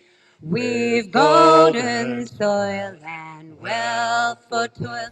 Our home is girt by sea. Our land abounds in nature precious gifts of beauty rich and rare. In history's page, let every state advance Australia fair. In joyful strains, then let us sing, advance Australia fair.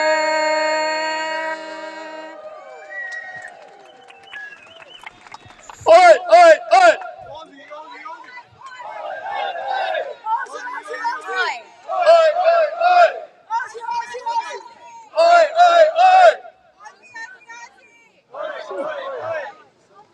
Yeah. What are we going to do? We're going to do the song. One day. Yeah. So we're going to sing a song called One Day. If you don't know the lyrics, that's fine. You'll get the drift. You'll join in. There's a lot of one days, so just join in. It's a song about hope and peace. So, yeah.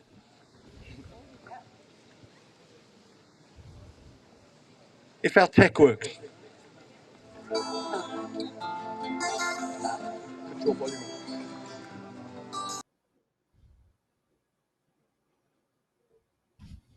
Your audio is cut, Avi. I just Cut I'm all the worried. audio. I'm worried that Yeah. that's cut. That's Who knows what copyright. that is in terms of, yeah. I think in Brisbane they are trying to reach us. Let's just go to hold on, Brisbane. Here we go. Yes, here we go. I think some of the organisers want to talk to us, so we'll just perfect. We'll do some. I'm not sure if they can hear me, but let's read a couple of super chats while they prepare. Oh, here we go. No, they're pointing. Yes, 1 minute. 1 second. Okay, there we go. Read a super chat while you're at it. Yeah, Michael Sikia says Australia must place strict laws on everybody foreign that ignores our law and Christian values. We are now uncomfortable with the Islamic hate, frightening, huge problem. Yeah, there's definitely elements within this community, and because they have the numbers, are intimidating the rest of us. Thank you so much for the super chat. Appreciate it. Okay. Yeah, I think she wants to speak. Yeah, let's talk. I can't hear her though.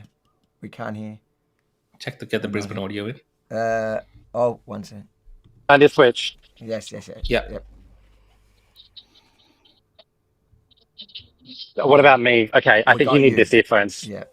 You got me. Okay. Here we go. Okay. Have you got me? We Hello? We do. Thank you so much Beautiful. for joining us. Okay, firstly, to let the audience know we currently have 11,644 with us. Can you let us know Incredible. who you are? Yes, I'm Roz Mendel. I'm founder and co-director of Minority Impact. And I can't even express how proud and excited I am to say that we helped pioneer this approach, this multicultural approach here in Australia. And we initiated this event, which then was endorsed by 15 incredible community organizations around this country. And we're all here just united on this single issue to save Australia from terrorism. So how do you think the day went? I guess you're just in Brisbane, so I don't know if you've seen the rest of the country. How did you feel at least Brisbane went? I'm watching what's happening everywhere. I'm on the phone with people, and it's just the feedback is amazing. Brisbane especially, it's such a small location, but it should not be underestimated because we are an incredibly multicultural city. We are the fastest growing city in Australia, and we have an increasing level of hate crimes and hate rallies in Brisbane itself as well. So it's really important sort of microcosms of everything that we're fighting Australia-wide. I think a lot of the comments, a lot of people are talking about, a lot of people will blame this idea of multiculturalism for the sake of multiculturalism for kind of the problem we're in now. So why is what you're doing, I guess, better or the answer to the problem that we're obviously seeing from those hate rallies, which are made up a lot of other multicultural communities? Such a good question. I'll tell you what, just 5 minutes ago, 2 13-year-old Hindu girls in full Hindu dress just sang the Australian national anthem without even reading it from a piece of paper. saying it with such emotion. There are populations here that are living the true version of what multiculturalism is all about. Because multiculturalism in its true form is about coming into the framework of Australia, accepting and embracing Australia's culture and norms and values, and then bringing in your extra artistic, unique cultural sort of habits or aesthetic or ideas to improve that society instead of tearing it down. And food, of course. Yes, we need that butter absolutely, chicken. and The butter food. chicken. Do not forget the butter chicken. Yes. No, I But, absolutely, I absolutely agree, and I think that we just witnessed now. We missed your Australian anthem in Brisbane, but we're watching the Australian anthem in Sydney, and it is beautiful, and it is a difference between, and I was pointing that out, what you see in the hate marches from the other side, even if it is with ethnic minorities. They don't sing the Australian anthem. They won't wave the Australian flag. They don't only hate Israel. They seem to also hate the country which they claim to have fled to. But I think it is important for people to see that there is a difference because just like multiculturalism, for the sake of multiculturalism, ends up being a bad thing that could end up eating you, going anti-multiculturalism for the sake of being anti-multiculturalism it's like the horseshoe theory. It's the other side of that coin, and it can be just as vile and just as bad.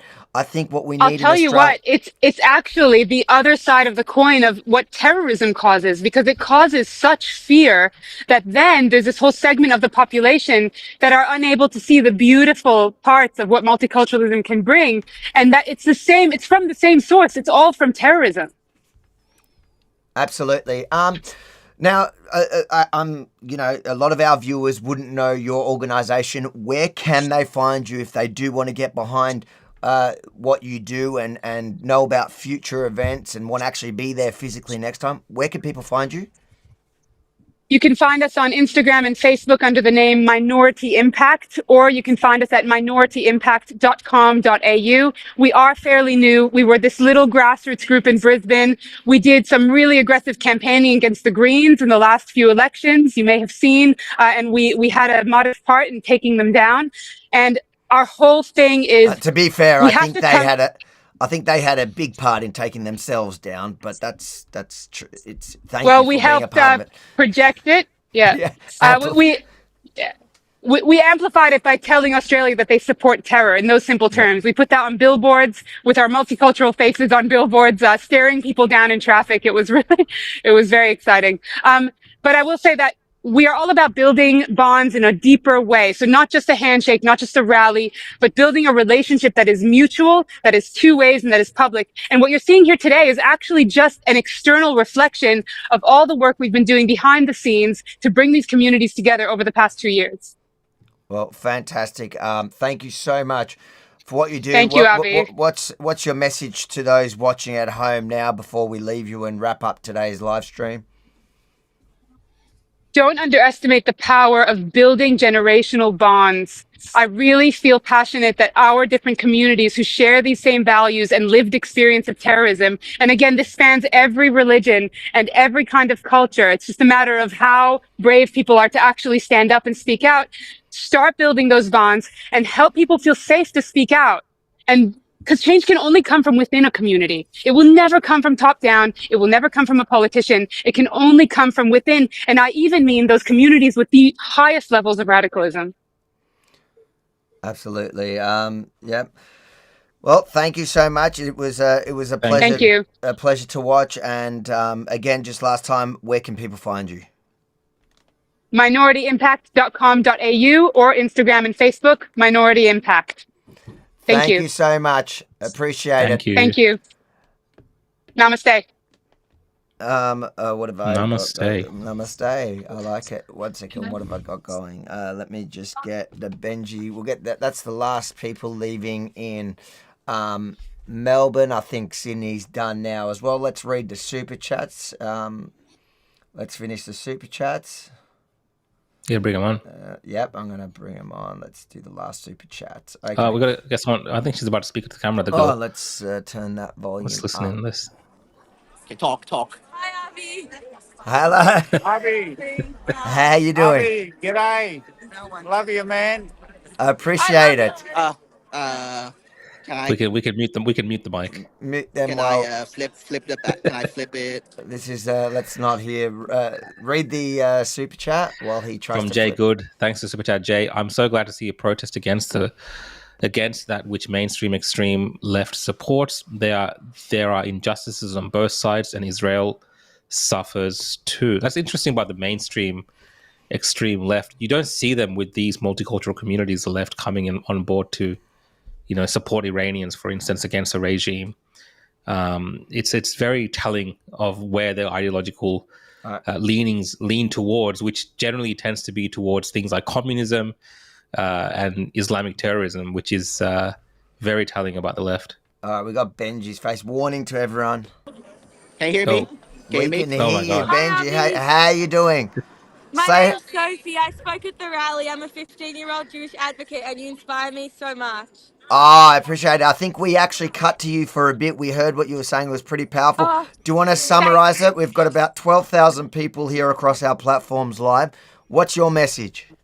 My message is that you're never too young to advocate, and that age is just a number. And I encourage every Jewish teen, just like me, that hears the hate speech, like the 2 days ago when East Melbourne synagogue was burnt down. It's horrific, and the government's not doing enough, and it's our job as the next generation to stand up. So I encourage each and every teen to do that, because What it's would not you just the Jewish problem. What would you say to people who think you're too young, you don't know what you're talking about? You're like Greta Thunberg when she was 15, skipping school and protesting for climate change. How do you know I what would say if you're old enough to be affected by it, you're old enough to change it. if you're really being affected by it, which is the difference between you and Greta Thunberg at 15. Or Greta Thunberg, yeah. Keep it kosher. God bless you. Thank you so. Thank you, Avi. Thank you. Avi. Yes, 1 second. We've got another one. Sorry. Here we go. Oh my God. Avi. How you doing? Yeah, I love you, man. That's the face of what the Jewish youth has got to look forward to. And we are in good hands, Avi. I agree. She's articulate, smart, and brave. It's the perfect combination that we need today.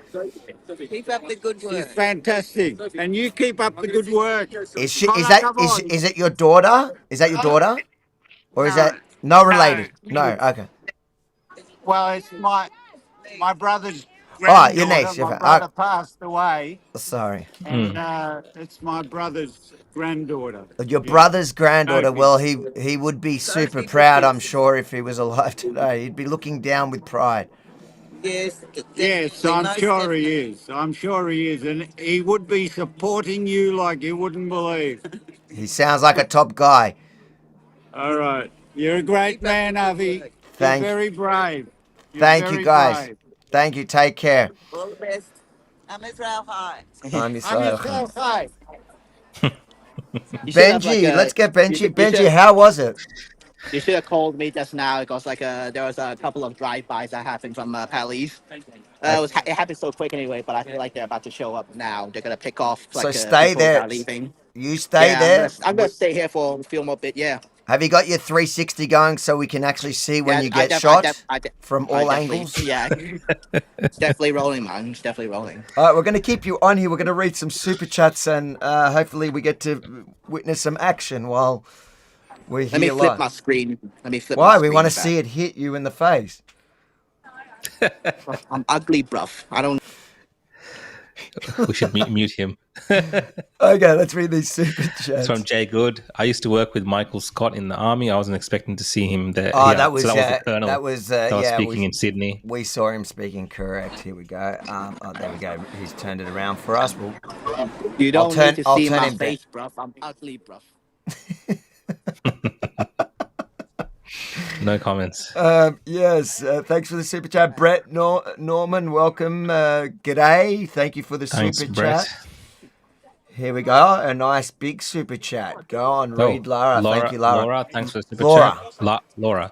Yeah. Australia is a part of end times prophecy. Australia has always supported Israel, as have my Scandinavian ancestors. Shalom to all. Praying for the peace of Jerusalem. Jesus is returning soon.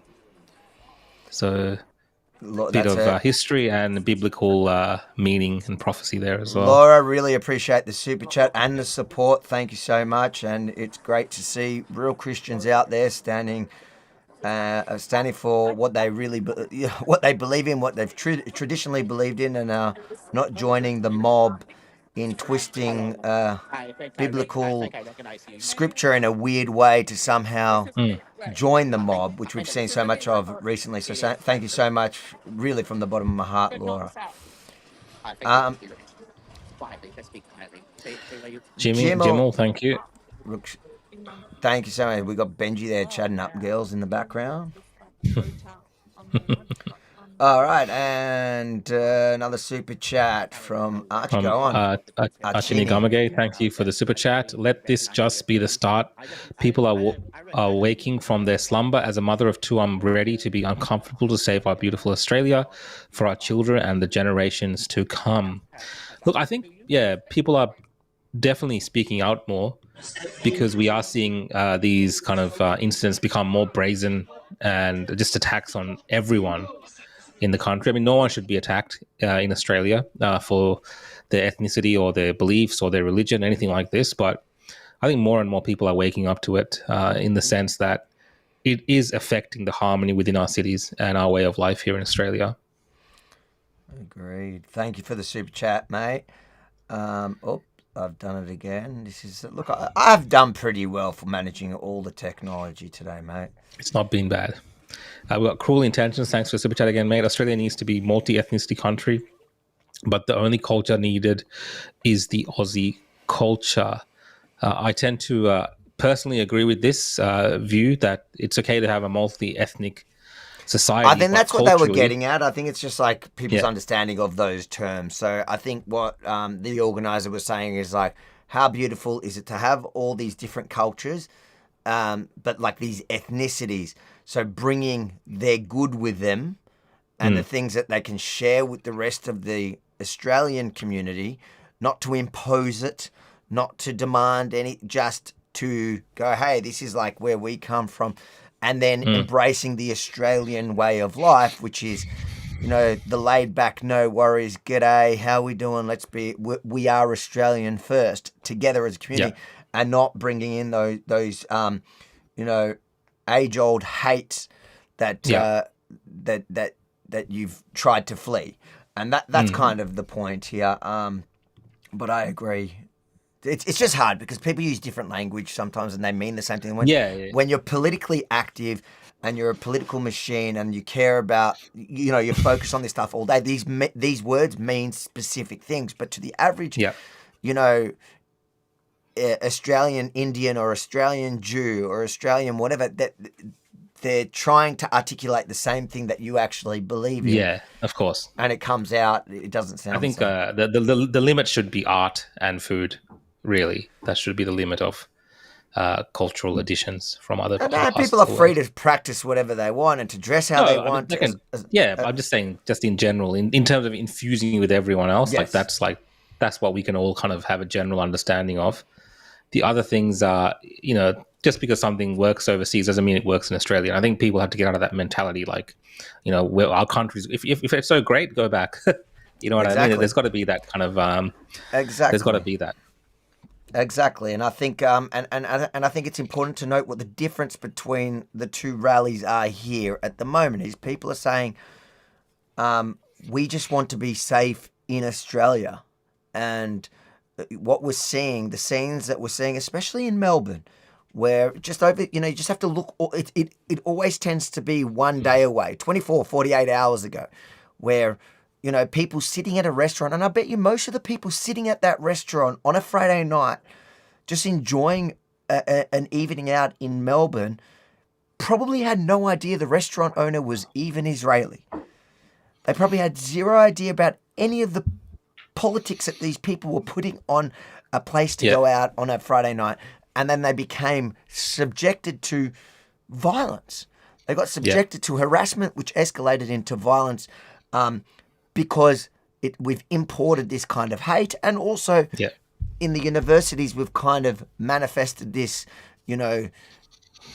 tribal insanity because we've moved away from, teaching actual, the maths, the English, the sciences, and we've gone to this like radical agendas, whether it's radical gender ideology or, the radical view of the world where the West is evil and the oppressed and the oppressor. Like it's the entire system that has brought. So that's what I'm saying. Like there's two groups in that. When you look at even Friday night at that restaurant, you could see that some of the people being arrested were all the masked up lefties, which have just lost the plot because they've been indoctrinated, many of them from a young age, and that's what's coming through the system at the moment. Or it's the jihadis, the Islamic extremists that we brought here. You can actually hear accents on people that are standing there fighting in our country. Yeah, they want, this is the crazy part. They want everyone else in society to join in with them as well. Like they're asking for the support of Australians when they do these protests, apparently, but they refuse to carry the Australian flag, and they attack Australian businesses and the Australian way of life. So it's all over the place. I mean, they're disliked, however you want to put it. Decent, common Australians, everyday Australians, do not support that type of activity. It's just not supported in this country. But for whatever reason, it's being tolerated, and I think it's just like some of the speakers have said, it needs to be stamped out. Because just if you just flip this a little bit, let's say that there was some sort of Islamic terrorist attack, and Australians went around targeting all the Muslim restaurants or something, like Lebanese restaurant, whatever, wherever that person's from, there would be outrage, and it would be totally different, even from the left, for whatever reason. But for some reason, we have decided in this country, that when I say we, I mean the political class and the establishment, that we should tolerate attacks against Jewish Australians as being normalized because of views around the conflict in what's happening overseas. Now, I, as personally, as an Australian, I do not care what is happening in that foreign conflict as much as I care about what is happening in Australia for Australians and our Australian way of life. Like that comes first. So if we can't get that correct and have a peaceful and enjoyable life here, nothing else supersedes that. So that's why those things need to be stamped out, because it's making it uncomfortable for everyone in our state of Victoria, and it's actually dividing society. It's obviously making people question multiculturalism, which is the correct thing to do in this instance because we've seen the problems with it, and it's just making it dangerous because innocent bystanders who have nothing to do with any of this, who might not even know what's happening in that conflict, are getting caught up in this left-wing madness and Islamic extremism that we're seeing normalized in this country, and it's just not right. 100%. Guys, make sure whatever platform you're on, hit the like button. It helps the algorithm. Share the stream. People can go back and watch what I thought was a pretty successful stream. We had at one point, I think 8 different cameras going. But subscribe to whatever the page you're on now. Whatever platform, subscribe, hit the notification bell so you know when we go live. All sorts of lives. There's live events, then there's also live debates, live shows. So make sure to hit the notification bell, and on YouTube, select all notifications when you hit that bell. But I think we're probably going to wrap up right about now, unless there's something interesting going on. Who's turned the camera? I think it's pretty much done and dusted. Oh, hold on 1 second. Let's hear what... Hear me? Yeah, we can hear you. What's going on now? I think there's still people lurking around, but nothing's happened. Nothing's happened yet. There's no other rally protesters coming up. I don't know. They didn't show up. I guess there's no point now. I think everyone's leaving and nothing's happening now. So well, yeah. Benji, we just want to say thank you for your hard work today. You were finally did a good job. Just taking you 5 years. By the way, do you want to be on the camera? You want to be? Sure. By the way, do you recognize her? Do you know your friend? Oh, how you doing? How you going? We met at art. We did. How was today's protest? How was the rally? Yeah, it was really nice. I just got back from Israel, so I met Roz in Jerusalem 4 days ago, and she told me about it. It was such nice energy, flowers and songs. I don't know. It was really good. What's your message to the 12,692 people watching across the platforms? Choose love, guys. Love, not fear. That's my message. On that note, thank you so much. I think that's a good note to end on. Guys, till next time, stay safe. Benji? Yeah? You're dismissed. What's up? Thank you. God bless. Thanks, guys. Thank you so much.